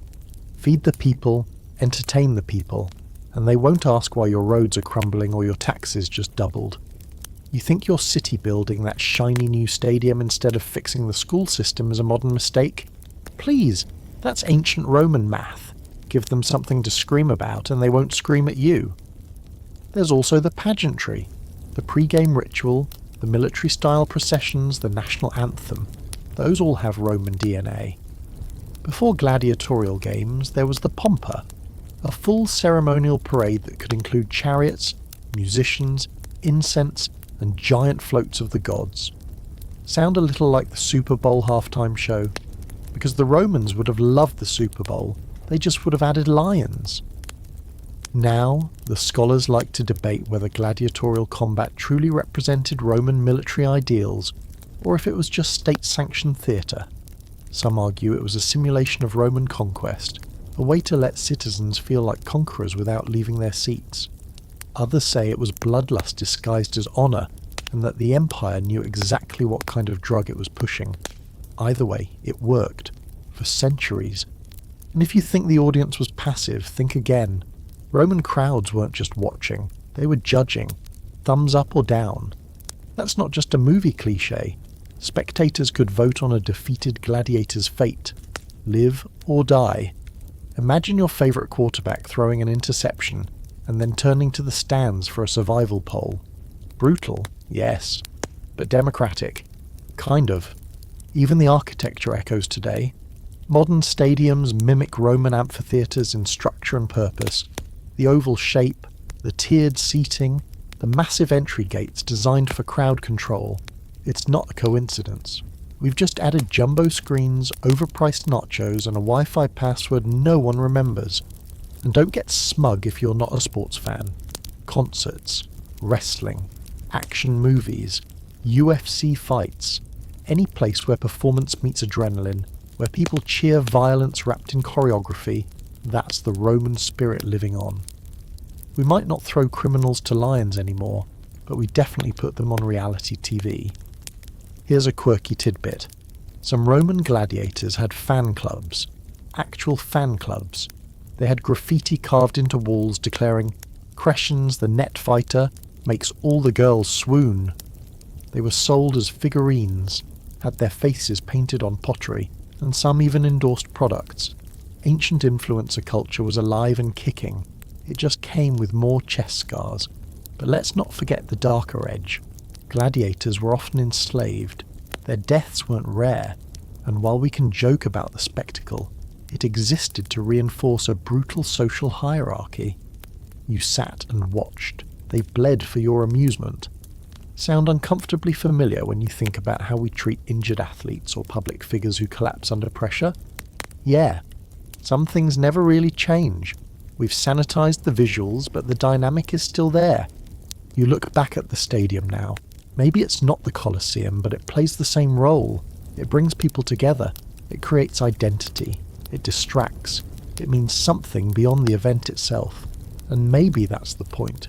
Because humans, deep down, are still Roman in one crucial way. We want our world to make sense. And when it doesn't, we want a place to sit, to scream, to believe that winners rise and losers fall by fate, strength or skill. The arena, ancient or modern, gives us that illusion, that momentary feeling of order in a life that so rarely delivers it. So yeah, the field is artificial turf. The Warriors have cleats instead of sandals, and the fans are screaming for touchdowns instead of mercy. But it's still a show. It's still Rome. You're still in the cheap seats of history's longest running game. You're jolted awake by your alarm on a Monday morning, and already your bones ache with the weight of the week ahead. It's the start of the grind, the march, the 5-day tunnel leading to the fragile hope of Friday evening. You stare at your phone, Monday, you sigh, and whether you're heading to an office, a classroom, or just another Zoom meeting in pyjama pants and a respectable shirt, you're walking in Roman footsteps, because the whole idea of a structured work week owes more to Rome than we like to admit. Let's get something straight right away. The 7-day week wasn't originally Roman, it was adopted, but the way that we live inside it, structured, ritualised, punished for non-compliance, that's Roman all over. Because Rome was a master of turning vague ideas into rigid expectations, and nowhere is that more obvious than in how we deal with time. Back in the early Republic, Rome operated on an 8-day cycle, known as the nundinal cycle. Every 8th day, by their counting, it was a repeating 9-day stretch. There was a market day, nundinae, where people from rural areas came into the city to buy, sell, gossip, and maybe listen to some political rants. The remaining days were for business, farming, military duty, and civic responsibilities. In theory, it gave Roman citizens a rhythm to their lives. In practice, it set up the first version of what we'd call the grind. But things got more complicated as the empire expanded and collided with other cultures. The 7-day week, rooted in Babylonian astrology and Jewish tradition, eventually found its way into the Roman system, especially when the empire started integrating Eastern religious practices. The planets were personified as gods, and the days of the week started taking on celestial names. You get dies solis, Sunday, dies lunae, Monday, dies martis, Tuesday, dies Mercurii, Wednesday, dies Iovis, Thursday, dies Veneris, Friday, and dies Saturni, Saturday. If those sound familiar, it's because we're still using them, just with a few Norse makeovers sprinkled in to spice things up. The real shift came under Emperor Constantine in the early 4th century. After converting to Christianity, he formalised Sunday as a day of rest, aligning the empire's weekly rhythm with Christian theology and Roman tradition. The 7-day structure became official, regulated and deeply embedded into civil and religious life. And just like that, time got boxed in, stamped and scheduled. Enter your modern work week, Monday through Friday, often 8 hours a day, with Saturday and Sunday either as rest, chores or catch-up time disguised as leisure. It's not just a cultural pattern. It's a calendarized ritual born from centuries of empires trying to structure human productivity. Rome laid the groundwork by standardizing time for legal, commercial, and religious purposes. They built time as a grid, and we're still living in those squares. And while the Industrial Revolution and later labour movements formalised the 5-day work week we now suffer under, the logic of structured time, imposed from above and wrapped in legal codes, started with Rome's civil calendar system. The Roman calendar tracked public holidays, feriae publicae, court days, dies fasti, and no business days, dies nefasti, with obsessive precision. They needed to know when it was appropriate to do business, go to court, sacrifice to the gods, or just relax, though the latter rarely happened without strings attached. So when your boss emails you at 4:59 p.m. on a Friday asking for something by EOD, know that they are spiritually descended from a Roman magistratus trying to cram in a tax dispute before the Temple of Saturn closes. You can almost hear the sandals squeaking across marble as the stress multiplies. Here's a quirky Roman move. They even had specific days they believed were cursed, dies Atri, or black days. days you were not supposed to do anything important. Kind of like how we treat Friday the 13th, but bureaucratically codified. You didn't get married, start a journey, or declare war on those days. You just waited. An empire that planned conquests down to the hour still built margin for cosmic anxiety. Relatable, honestly. There's a long-standing scholarly debate about whether this calendar rigidity helped or hurt Rome in the long run. Some say it created a highly organised, predictable society, perfect for an empire that needed to manage millions. Others argue it created cultural fatigue, burnout, and a kind of social myopia where routine replaced innovation. Sound familiar? If you've ever stared at your calendar app like it's your enemy, you've felt the Roman paradox. Order is comforting until it becomes a cage. But Rome didn't just influence when you work, it influenced how you think about time. The division of the day into hours, Roman. They used a sundial-based system with 12 hours of daylight and 12 of night, which changed in length depending on the season. So yes, 9 to 5 isn't technically Roman, but the impulse to schedule your value in hourly blocks totally is. And don't even get started on the obsession with the productive morning. Romans loved the morning. It was sacred business time. Courts opened at dawn, senators gathered before breakfast, and military drills happened before the sun got rude. Waking up late was practically criminal. Pliny the Elder once said you could judge a man's virtue by how early he rose, which makes your 11 a.m. start time feel like you've already failed the empire. You glance at the clock now. The day stretches ahead, neatly sliced into obligations. Each block of time whispers that you're supposed to do something. Achieve, grind, check the box. And it's not entirely your fault. You were born into a world that inherited Rome's structure and rarely questions it. So the next time you dread Monday, or celebrate Friday like it's a religious festival, or spend Sunday spiralling into an existential loop of dread and laundry, remember, Rome didn't just fall. It reorganized itself into your Google Calendar. You're not lazy, you're not broken. You're on the imperial clock. You're holding a letter, a real one, ink on paper, folded, sealed, and slightly crumpled from its journey. You almost forgot what this felt like, that moment of slicing it open, unfolding it, and reading something written just for you. No notifications, no timestamps, no read receipts, just quiet words in a private envelope. It feels old-fashioned, romantic, obsolete. But hold up. This isn't just nostalgia. This is Rome, sneaking in through your mailbox like it never left. Because the very act of sending and receiving personal communication through a vast network, that's pure, uncut Roman infrastructure magic. Before Amazon Prime, before airmail, before your aunt's 12-part group chat on Facebook Messenger, there was the Cursus Publicus, Rome's state-run postal and transportation system, and it was glorious. Picture this, a dusty road stretching across Gaul or North Africa or Asia Minor, and barreling down it is a courier on horseback with a bag full of scrolls, letters, and imperial dispatches. This isn't some lone wanderer. He's part of a logistical empire. The Romans created relay stations along every major road, mutations for changing horses, and mansions for rest, food, and overnight stays. This system allowed messengers to travel over 50 miles a day, which for the ancient world was basically light speed. And it wasn't just for the emperor's to-do list. Governors, generals, merchants, and even ordinary citizens used versions of the system. Letters were copied, duplicated, and archived.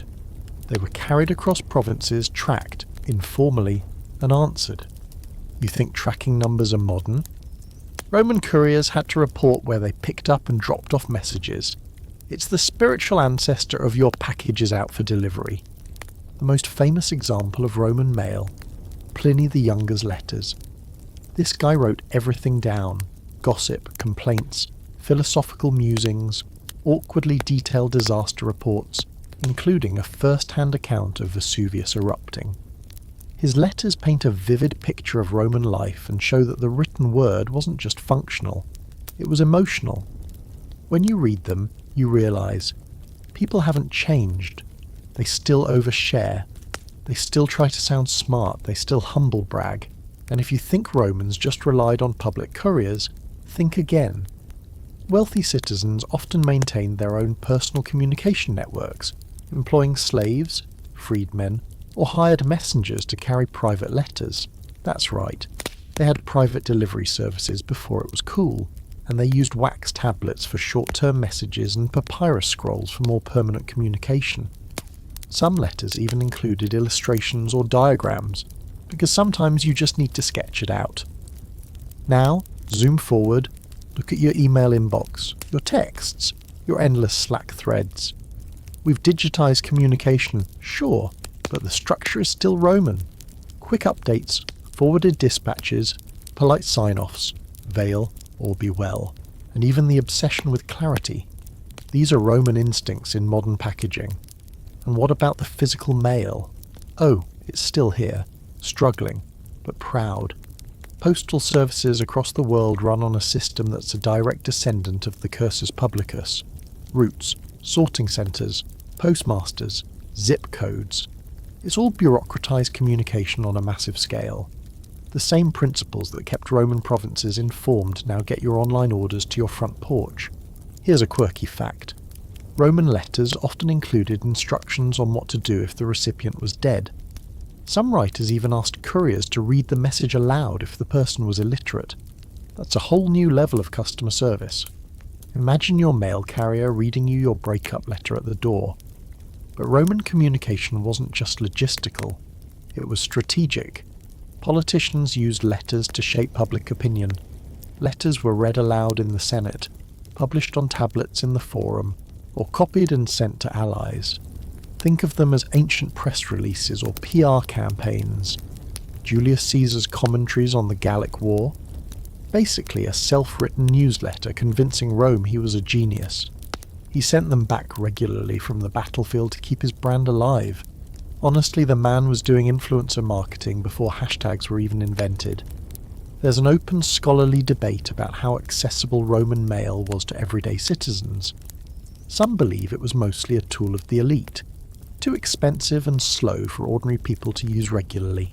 Others argue that plenty of common folks relied on local messengers and regional routes, especially in larger towns.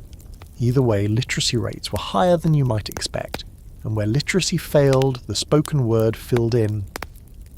The message got through, and of course, communication in Rome wasn't just about words, it was about trust and reach. Getting a message from one end of the empire to the other wasn't just about speed, it was about control. If you could deliver orders quickly, you could govern efficiently. If you couldn't, chaos. Sound familiar? That's why governments today panic when their email servers go down.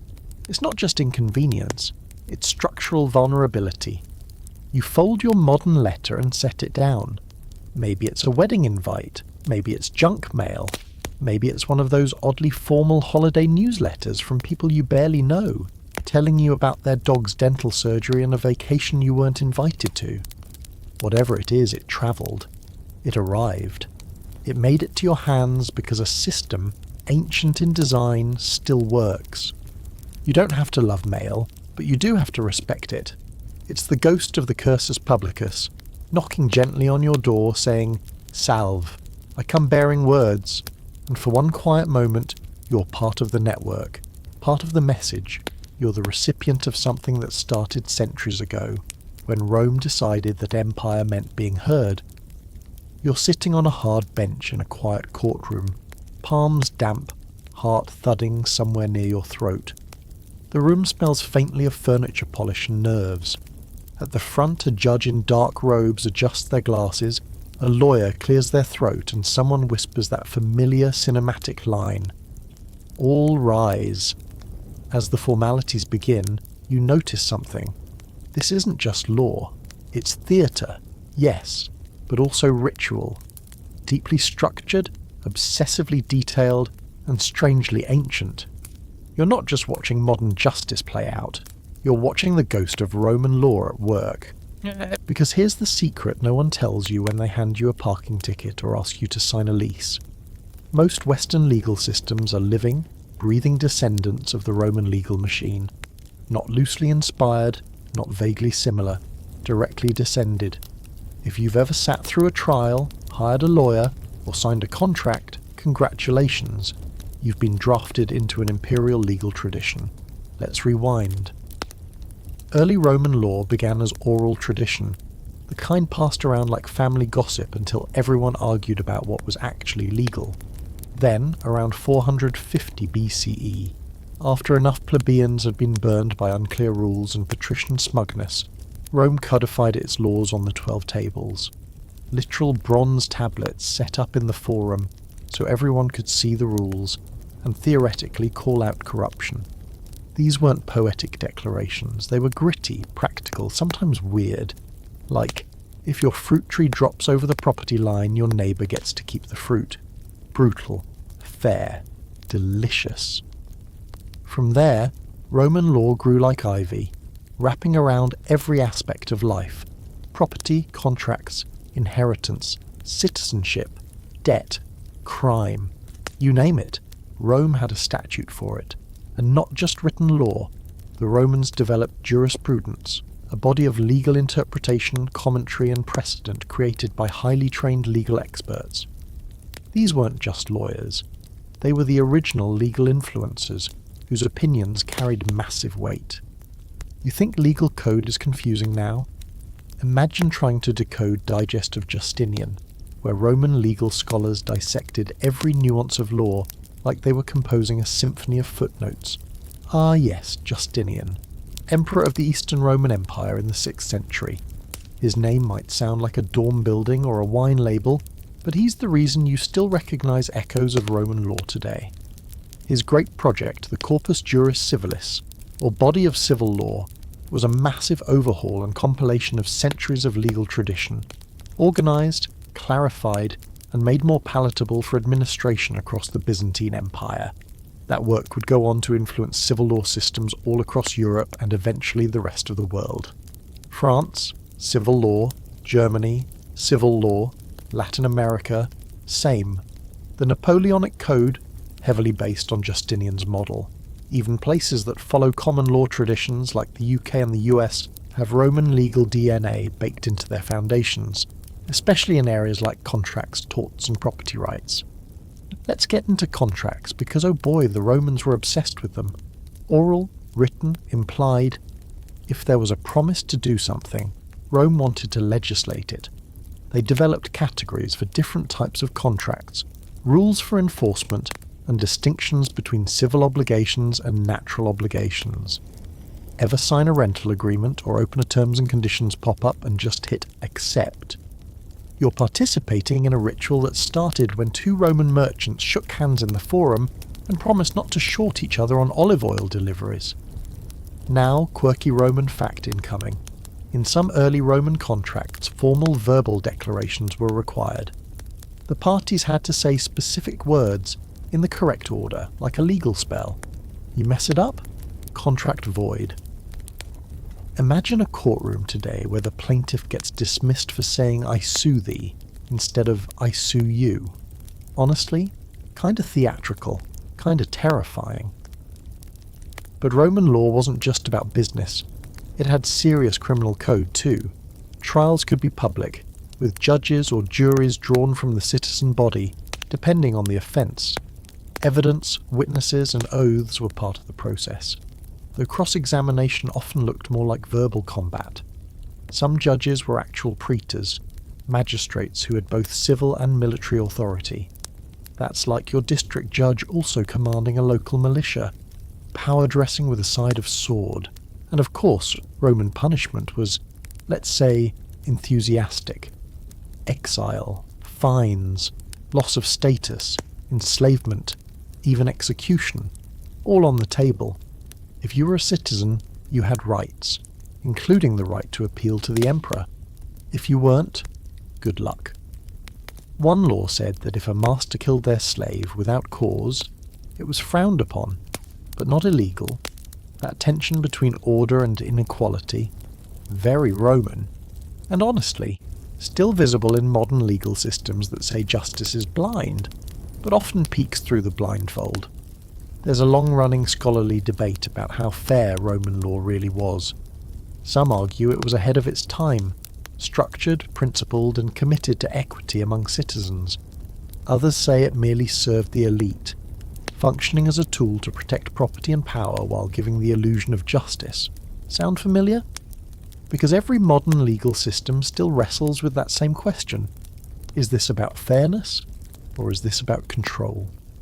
You glance around your modern courtroom, the robes, the hierarchy, the reverence for procedure, the Latin phrases etched into plaques, fiat justitia, habeas corpus, mens rea. The obsession with precedent, the sanctity of paperwork. It's not a copy, it's a continuation. And here's the strange beauty of it. The fact that you even have rights to a fair trial, to appeal, to be informed of charges, has a direct line back to Roman ideas about citizenship and law. They believed that living in a civilized society meant submitting to a legal structure, and also demanding that structure protect you. It was a two-way contract. Break the law, face the consequences, follow the law, and you're owed protection. In theory, at least. So the next time you hear order in the court or watch someone solemnly swear to tell the truth, remember, that's not just ritual. That's Rome, alive, and pounding the gavel. You may never see the inside of a courtroom. You might avoid jury duty like the plague. But the system you live under, the way justice is imagined, contested, and enforced, is a Roman ghost in modern robes. And every signed contract, every legal drama binge, every traffic ticket you begrudgingly pay, it's Roman law, still running the show. You're about to hit post. Just a simple comment, maybe a meme, maybe a mild hot take about something no one should actually care about, like whether pineapples belong on pizza, or if Plato was the original mansplainer. But just before you tap the screen, there's a flicker of hesitation. Not because you're unsure of your opinion, but because you know someone's watching. Not the government, not even your boss. The crowd, the invisible swarm, the algorithm, the censors. And whether you realize it or not, this moment of self-check, this quiet gut check before sharing a thought, is very, very Roman. Because censorship didn't start with big tech. It didn't begin with libraries banning books or moral panics over cartoons. The concept of censorship, the idea that society needs to police what can and cannot be expressed, comes straight from ancient Rome, and hilariously it was originally supposed to be a good thing. Meet the Roman censor, not a quiet, faceless entity in a backroom deleting your spicy tweets, but a prestigious public official elected every 5 years to oversee both the census, yes, they go together, and public morals. That's right. In one job, you counted the people and judged their behaviour. Imagine if your tax auditor also had the legal authority to scold you for dressing too Greek, or being insufficiently pious. The Romans thought this made perfect sense. The office of the censor was considered one of the highest honours in the Republic. Only the most upright, respected, and terrifyingly judgmental men were chosen. Their job was to maintain the moral fabric of Rome by, among other things, deciding who was eligible for the Senate, who got kicked out for scandalous behaviour, and who was living beyond their means. This wasn't just about politics, it was about decency. They could penalise citizens for adultery, cowardice, luxury, bad parenting, or even hosting parties that were a little too fun. You didn't need to break a law, you just needed to offend the mos maiorum, the customs of the ancestors. In other words, traditional values, and yes, it was terrifying, because the rules were vague and constantly evolving. Sound like the modern internet yet? The censure wasn't permanent. The censors only held office for 18 months, but their decisions could have long-lasting effects. Get kicked out of your tribe or demoted to a lower class. Good luck clawing your way back. And there was no real appeals process. The censor's judgment was final. No upvotes, no comments, no let's hear both sides. They were the algorithm and the moderator in one tunic-clad package. So where's the connection to today? Everywhere. The very idea that some authority, governmental, corporate or social, gets to define what's appropriate for public consumption. That's Roman. The constant tug-of-war between free expression and public decency? Roman again. And our ongoing anxiety about being judged, silenced, or cancelled for saying the wrong thing? Oh, Rome would have loved that drama. Here's the twist. While Roman society had official censors, they also had a fierce culture of public shaming. If you did something disgraceful, you might not be punished by law, but the court of public opinion would crucify you, metaphorically and occasionally literally. Graffiti, satirical poems, rumours and speeches all functioned as informal tools of censorship. If a senator had an affair or built a mansion too big, expect to hear about it in the forum, painted on a wall or shouted from a podium. Ancient Rome basically invented cancel culture, only instead of losing brand deals, you lost your reputation, your seat in the Senate, or your dinner invitations. And here's a fun, quirky fact. Some censors were so intense they tried to regulate everything from clothing materials to furniture. One even banned men from wearing see-through tunics in public. Another tried to limit the number of guests allowed at dinner parties. Basically, every time someone in power says, "Society's getting too loose," you can hear the faint rustling of a Roman scroll somewhere, rolling its eyes. But not everyone loved the censors. As the Republic collapsed and the Empire took over, the role of the censor faded, replaced by imperial authority. Emperors, of course, didn't need a separate official to silence people, they just did it themselves. Augustus, ever the PR mastermind, didn't technically re-establish the office, but he absolutely censored art, speech and behaviour he considered un-Roman. He exiled poets, he banned books, he even encouraged his own brand of family values propaganda to promote modesty, duty and traditional marriage. It was censorship, but with better marketing. There's an open scholarly debate about whether Roman censorship stifled creativity or shaped it. Some argue it created a climate of fear, where authors self-censored to stay safe. Others suggest that the boundaries actually pushed writers to be cleverer, to disguise critiques in allegory, myth or satire. Ovid's Metamorphoses, for example, is full of political subtext, hidden in tales of gods and monsters, like a poet whispering truth through fiction. Modern parallels are everywhere.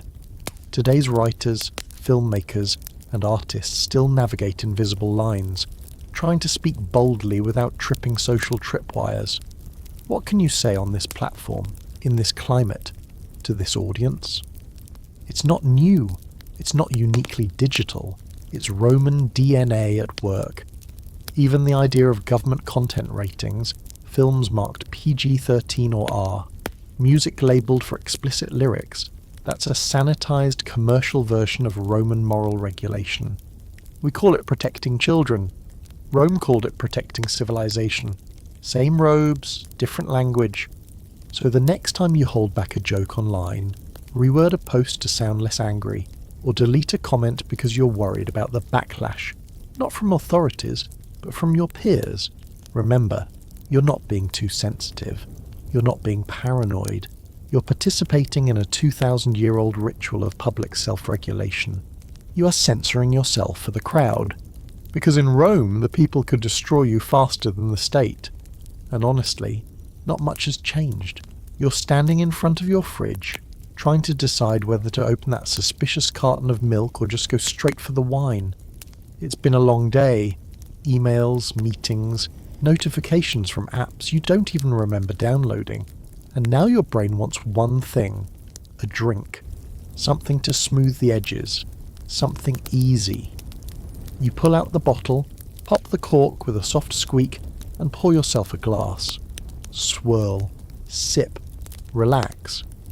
Whether it's a casual glass with dinner, a celebration, or just liquid punctuation for surviving Tuesday, wine feels like it belongs. Natural, normal, universal, and that's not a coincidence. That's Rome, again. You didn't just inherit your love of wine from your quirky aunt with a rosy all-day dish towel. You're drinking in the footsteps of an empire that turned wine from an elite delicacy into the default drink of civilization. Let's back up. In the earliest days of Roman expansion, wine wasn't necessarily Rome's signature drink. Beer was common in earlier Italic cultures and among Rome's neighbours to the north. But as the Republic grew and started borrowing ideas from the Greeks, wine became something bigger than just a beverage. It became a philosophy, a marker of civilization. To drink wine was to declare, we are not barbarians. It wasn't just preference, it was identity. The Romans industrialized wine like nobody before them. By the 1st century CE, they were producing it in staggering volumes across Italy, Gaul, Hispania, North Africa, and the eastern provinces. Amphorae, those clay containers with pointed bottoms, were stacked in warehouses, loaded onto ships and traded across the empire. If you lived in a Roman city, it didn't matter whether you were rich or poor, elite or labourer, you drank wine. All day, every day. Often watered down, sometimes spiced or flavoured, but always there. Yes, even breakfast. Romans weren't waiting for 5 p.m. to justify a drink. A light diluted wine, posca, was common among soldiers and workers, essentially a proto-Gatorade made from sour wine and water. Why? Because water alone was risky. Sanitation wasn't exactly a strong point in the ancient world, and wine was safer if not exactly refreshing. Fermented liquid meant fewer stomach bugs. So wine wasn't just a pleasure, it was survival. And before you get too judgy, think about how much coffee or soda fuels your day. The Romans weren't partying non-stop. They were functioning in the only way they could. The wine just happened to be everywhere. In fact, Roman soldiers carried wine rations as standard issue, and some military historians argue that Rome's ability to transport alcohol effectively was as critical to its army's health as any weapon. Let that sink in. The empire ran on grape juice with ambition, but of course, not all wine was equal. The best vintage? Falernian. An elite label so strong it was said to be flammable. Aged for decades, reserved for the wealthiest, and quoted by poets like it was holy. Meanwhile, the poor drank bottom-shelf wine laced with herbs, or worse, wine rehydrated from dried grape must. Basically, ancient wine concentrate. Even when it was communal, wine reflected the social pyramid.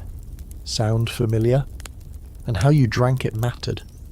Romans didn't just guzzle, at least not in polite company. There were rules.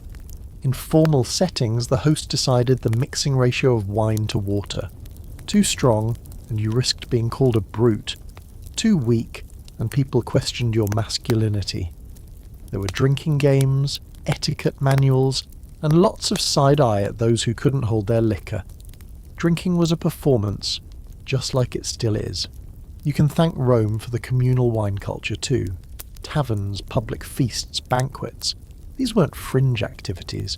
They were essential to the rhythm of Roman life. Even their religious festivals involved wine by the amphora. Dionysus, Bacchus in the Roman remix, was the god of wine, madness, theatre and liberation. Not a bad resume. To pour a glass was to invoke his spirit. Chaotic, joyful, just a little dangerous. And here's the weird twist. The same empire that glorified wine also occasionally panicked about it. Moralists like Cato the Elder and Seneca the Younger warned about the dangers of excess. They believed wine made men weak, lazy, and vulnerable to corruption, especially when enjoyed by women, slaves, or young people. Sound like any modern headlines? Wine mum culture meets Roman Senate scandal. We've been doing this dance for centuries. There's a scholarly debate about just how drunk the average Roman actually got. Some argue the diluted wine and high daily consumption meant people were basically buzzed 24/7. Others say they drank small amounts, with moderation baked into the culture, at least in theory. But the fact remains, wine was everywhere, and its presence shaped daily life, economy, religion, and identity. It was more than a drink, it was a symbol. Even the containers tell the story. Amphorae from Roman sites have been found all over Europe and the Mediterranean, stamped with names, origins, and quality marks. They were the ancient version of wine bottles with embossed logos and gold foil necks. The very idea of wine as a brand, that's Roman. Today's obsession with terroir, vineyards, years and labels, it started when someone in Pompeii paid extra for a jug from Campania and then bragged about it at dinner. And then there's the toast. Raise your glass, clink, say a few words. Salud, santé, cin cin. All variations of the Roman salus, meaning health. Because the toast too is Roman. Originally an offering to the gods, a way to ensure your wine was safe, your evening blessed, and your company honourable. Even now we raise glasses to mark peace, agreement, memory. We echo a ritual as old as the empire. You take another sip of your wine.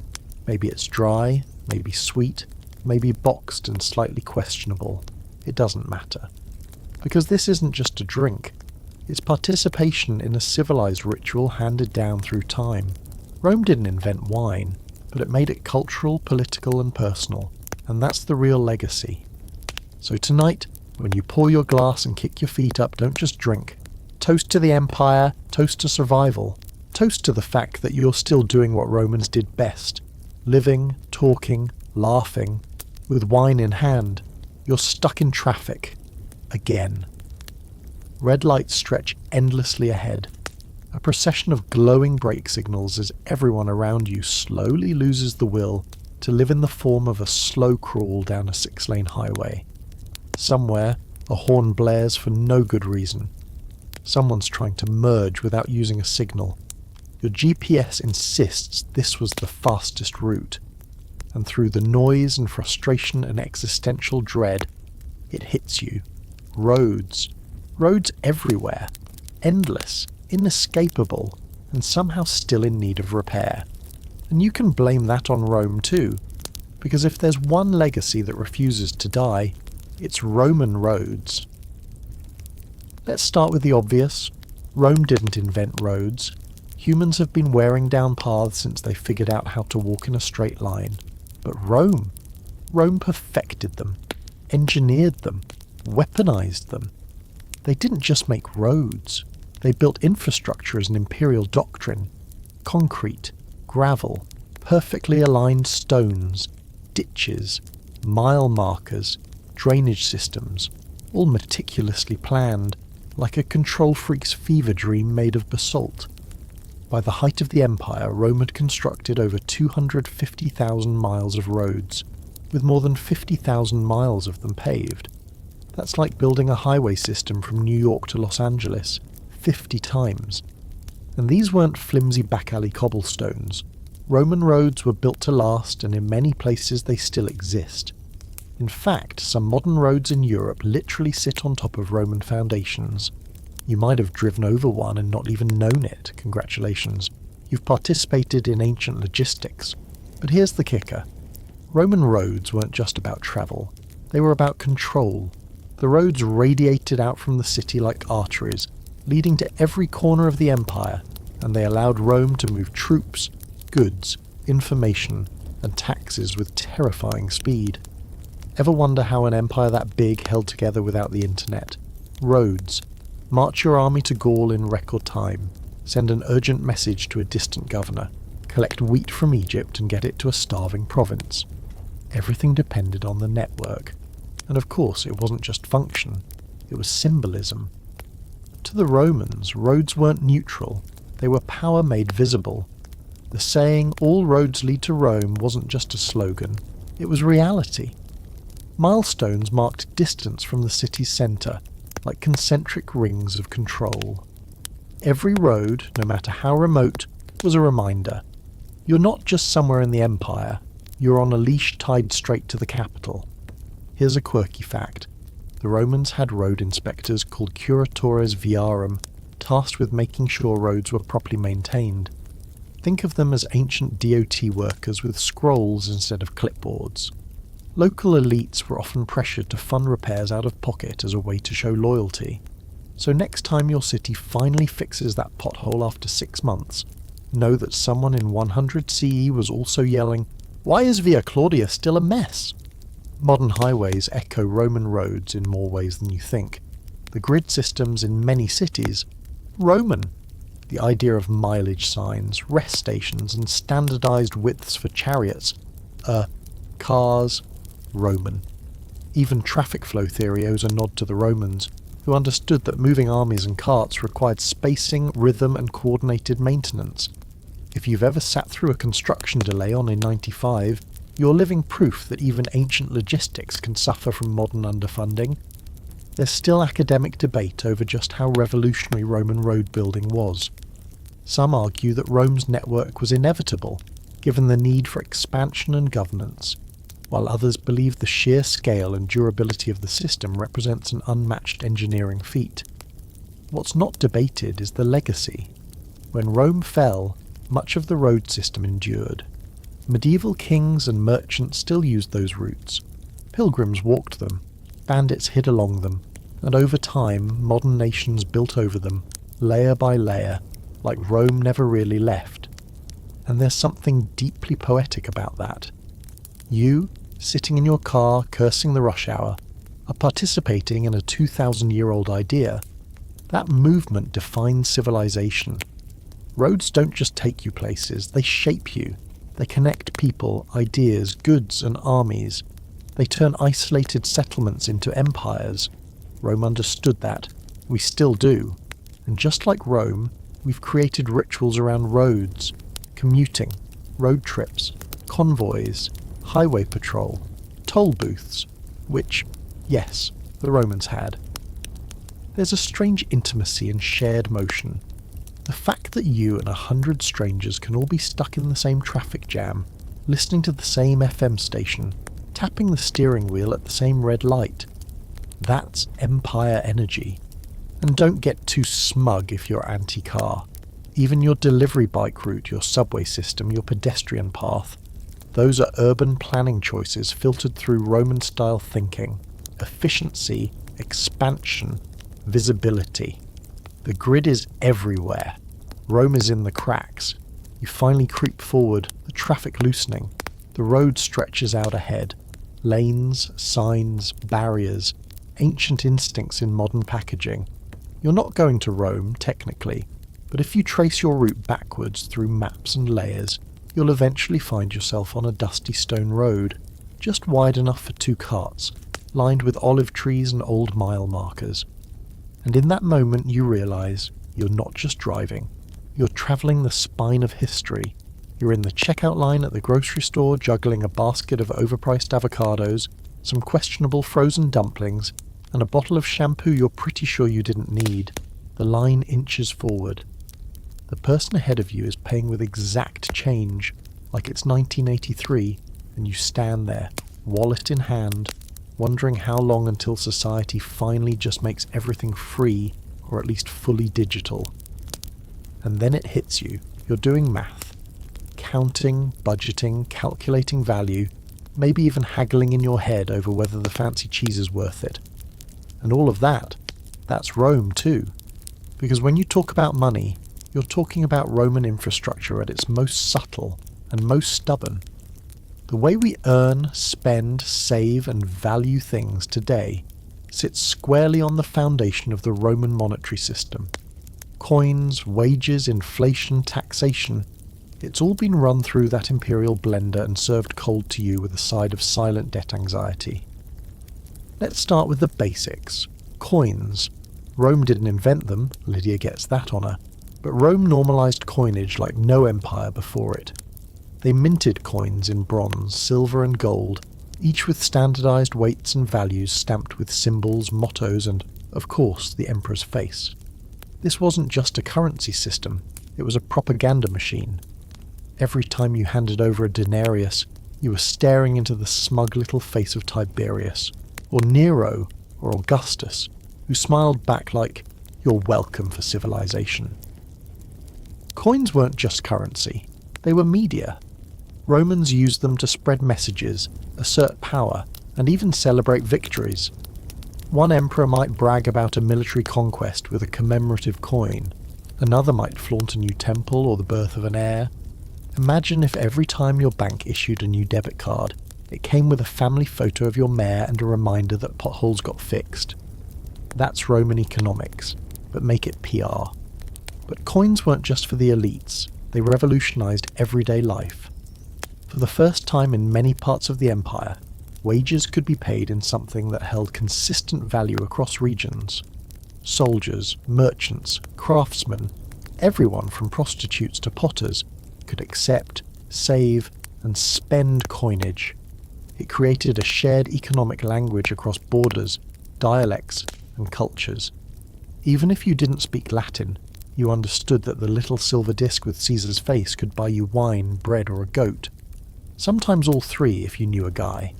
And this is where Rome truly reshaped the world. They took the idea of money as value and turned it into a global habit. Before Rome, barter systems were common.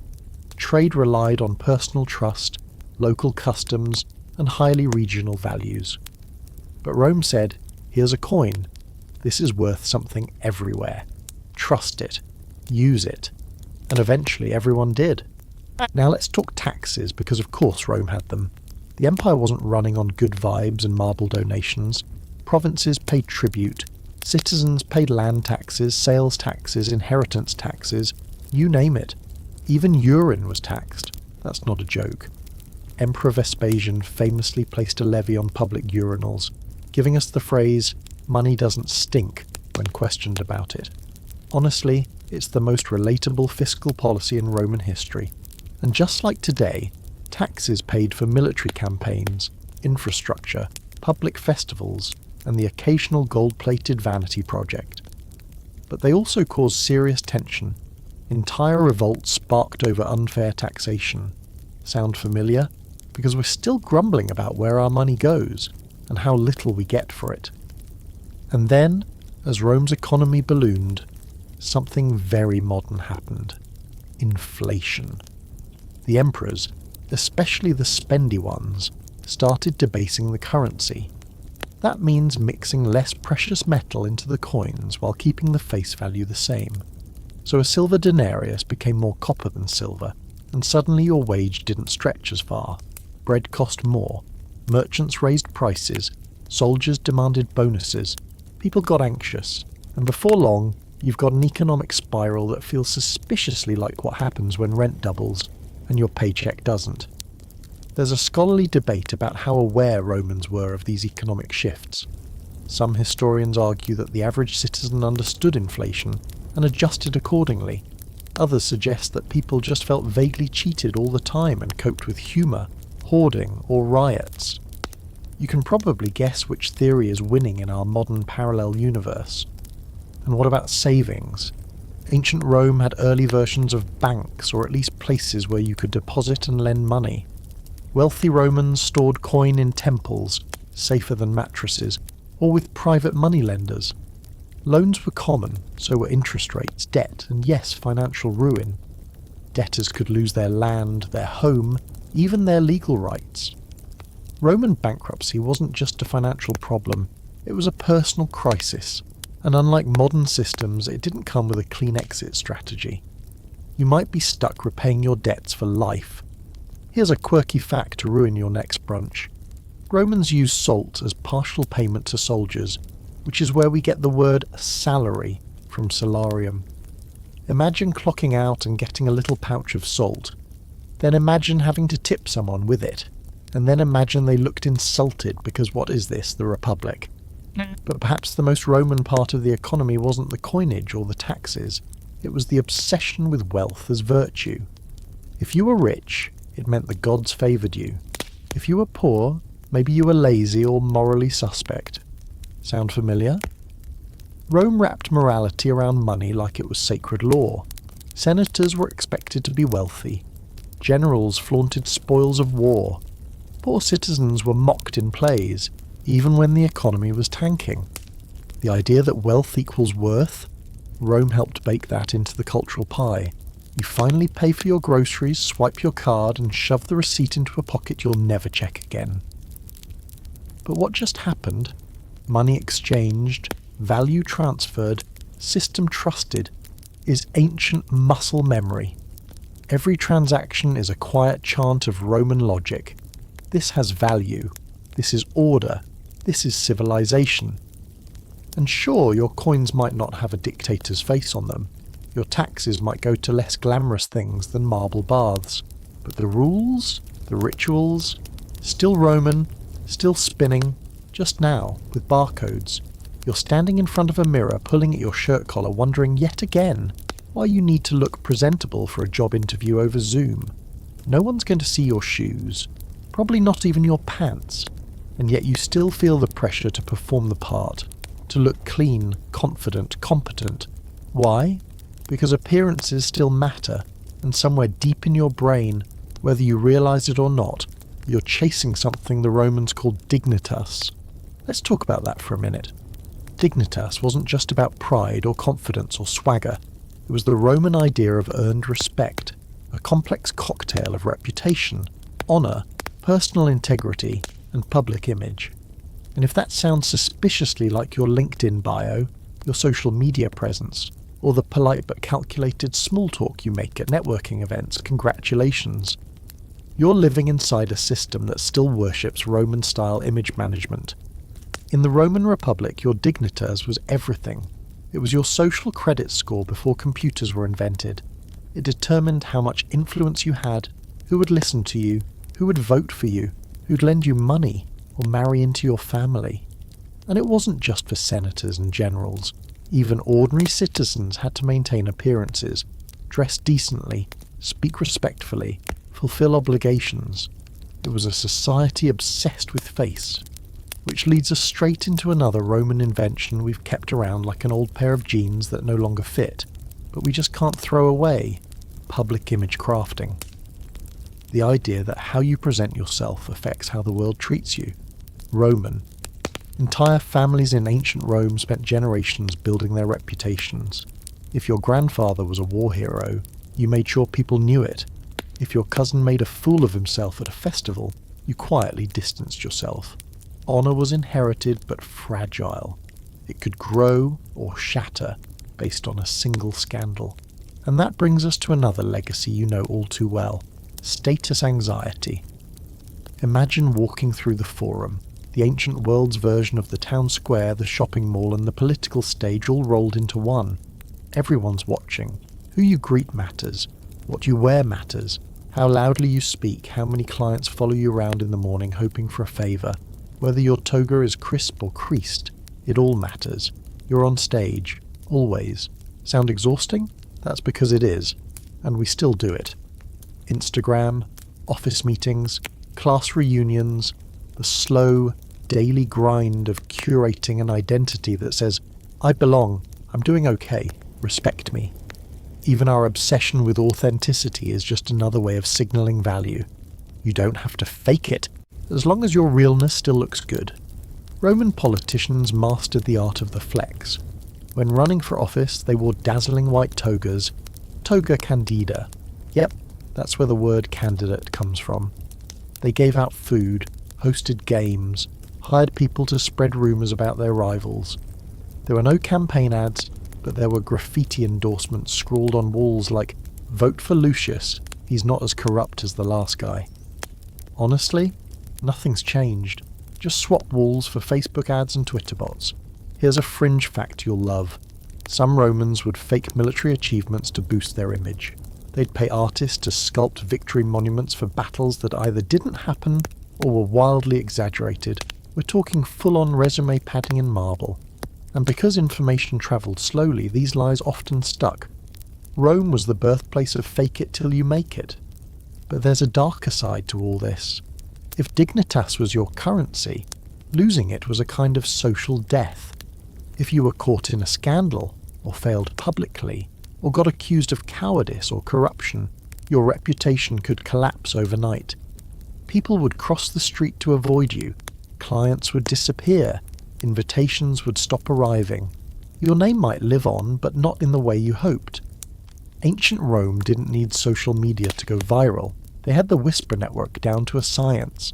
And then came damnatio memoriae, one of the most chilling Roman inventions, the condemnation of memory. If an emperor or senator fell far enough out of favour, the state could order their name removed from public records, their statues destroyed, inscriptions chiselled off, portraits repainted.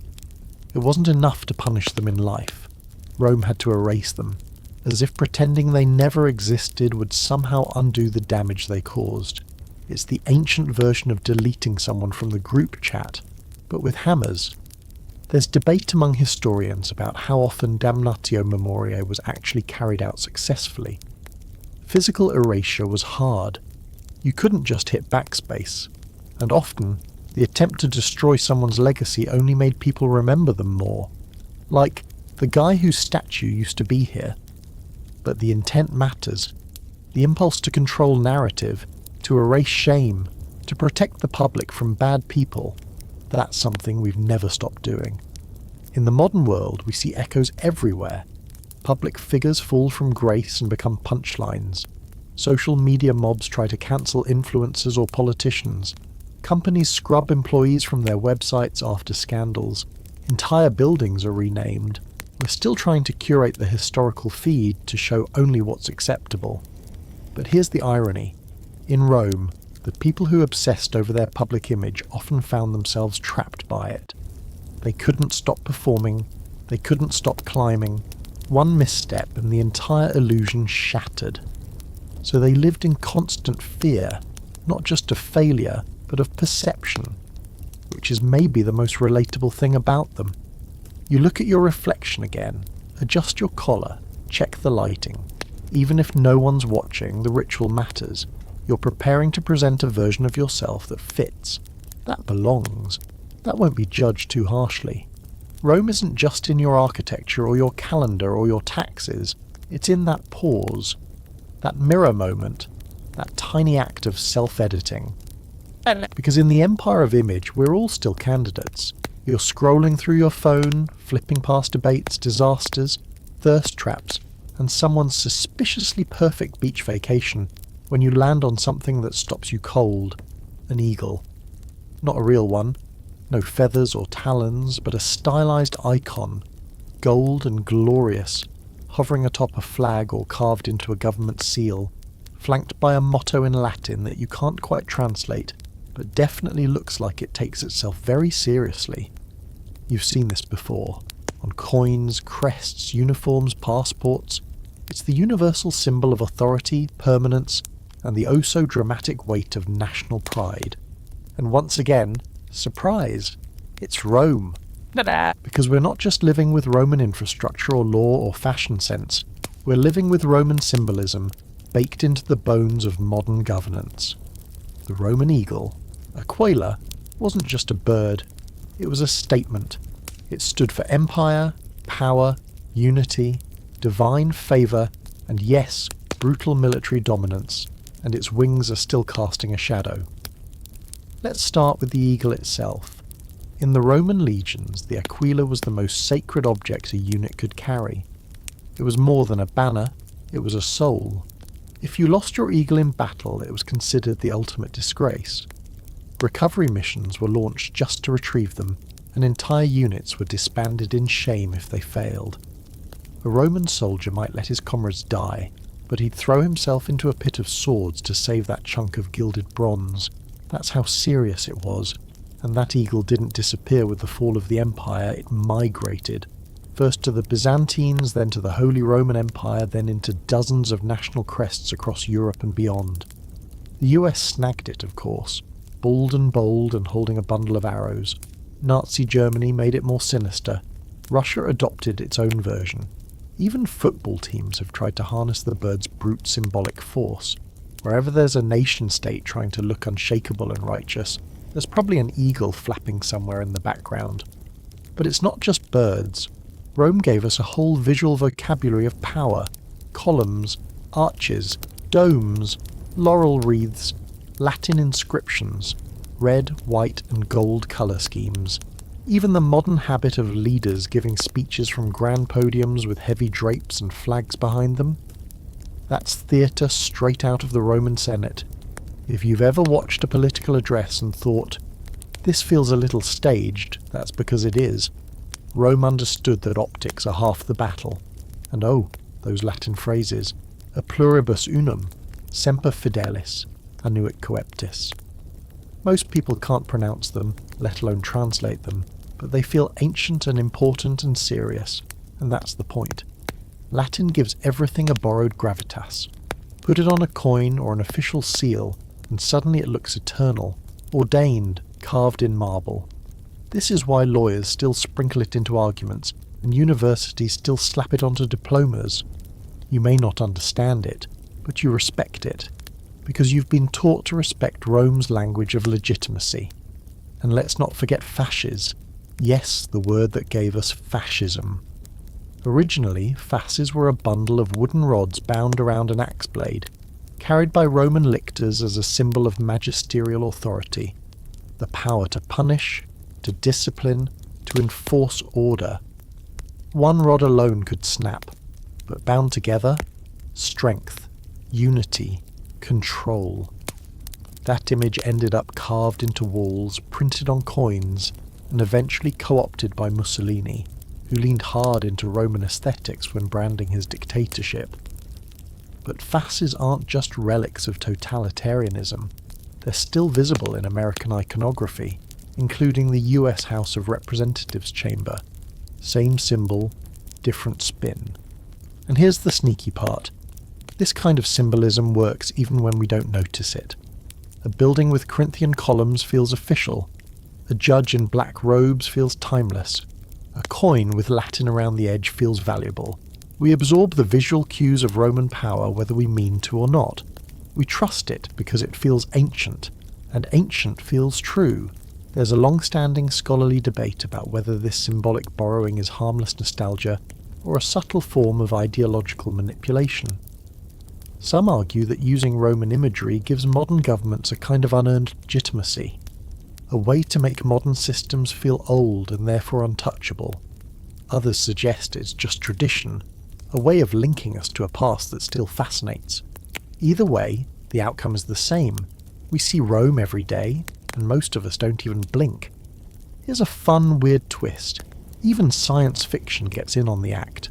Think about the Galactic Empire in Star Wars, the Senate, the Praetorian Guards, the architecture, the ominous robes. It's Rome in space. Every dystopian future we imagine somehow looks like a classical past. We can't seem to let go of the imperial aesthetic, even when we're dreaming of planets with 3 suns and talking robots. And why? Because Roman symbolism is addictive. It's clean. It's powerful. It looks like it knows what it's doing. It says, this is the centre. This is authority. This is permanence, even when the truth is far more chaotic. Rome collapsed, remember? The real Rome fell apart slowly, painfully, dragged down by bad leadership, overspending, overexpansion, and internal corruption. But its branding, untouchable. You walk past a courthouse. There's a Roman column at the entrance, an eagle on the flag, Latin chiselled into the stone. The architecture says, this place matters, and you believe it, even if you don't know why. Because Rome figured out the trick. Symbols outlive systems. So when you see an eagle clutching arrows, or a seal ringed in Latin, or a podium dressed in banners, you're not just looking at design. You're looking at a spell, one cast 2,000 years ago by an empire that wanted to live forever. You're walking through your neighbourhood on a quiet evening, maybe just to clear your head, maybe to walk the dog, or maybe to feel like you accomplished something without having to actually talk to anyone. You pass street lamps flickering to life, hear the low murmur of TVS through open windows, and notice the gentle repetition of homes, parks, sidewalks, and intersections. Everything is spaced out just so. Trees planted in intervals, blocks neatly cut, shops gathered at corners like obedient children in line. You might think this all came about naturally, that cities just grew like this. But nope. It's Rome. Again. Because the very layout of the place you live, the way your city thinks about space, still whispers with the structure of an ancient empire. Let's talk about urban planning, Roman style. Before Rome, most cities around the Mediterranean were chaotic, winding messes. Streets doubled back on themselves. Housing was packed around temples, markets, and whatever open space happened to be available. There was charm, sure, but also confusion. Enter Rome and their gridded dream of domination. They didn't just conquer places, they reorganized them. A proper Roman city was laid out like a military camp. Clean, rectangular, obsessively ordered.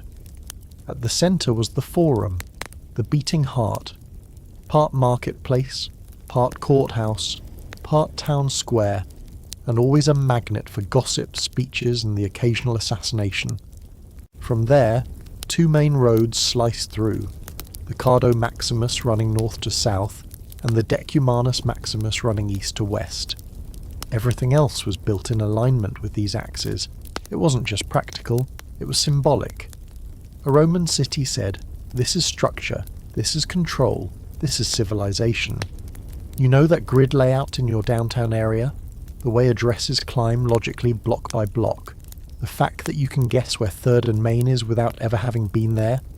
Rome invented that. They exported it across the empire, and after the empire fell, Europe just kept doing it. And when Europe started colonizing the rest of the world, they brought the grid with them. North America, Roman grid bones. Latin America, same. Australia, check. Every city that brags about being planned is really just flexing how well they copied Roman blueprints.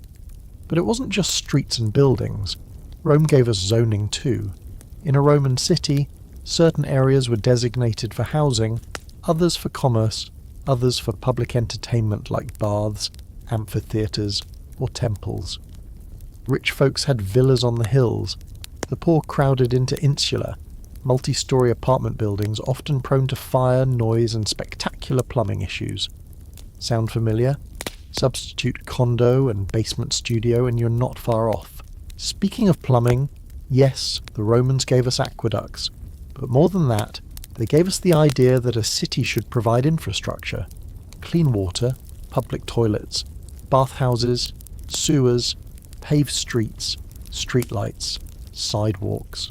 And while they didn't always do it well, the attempt to support urban life through shared resources is a Roman idea that cities are still chasing today, often badly, but still. And here's a fun, weird fact.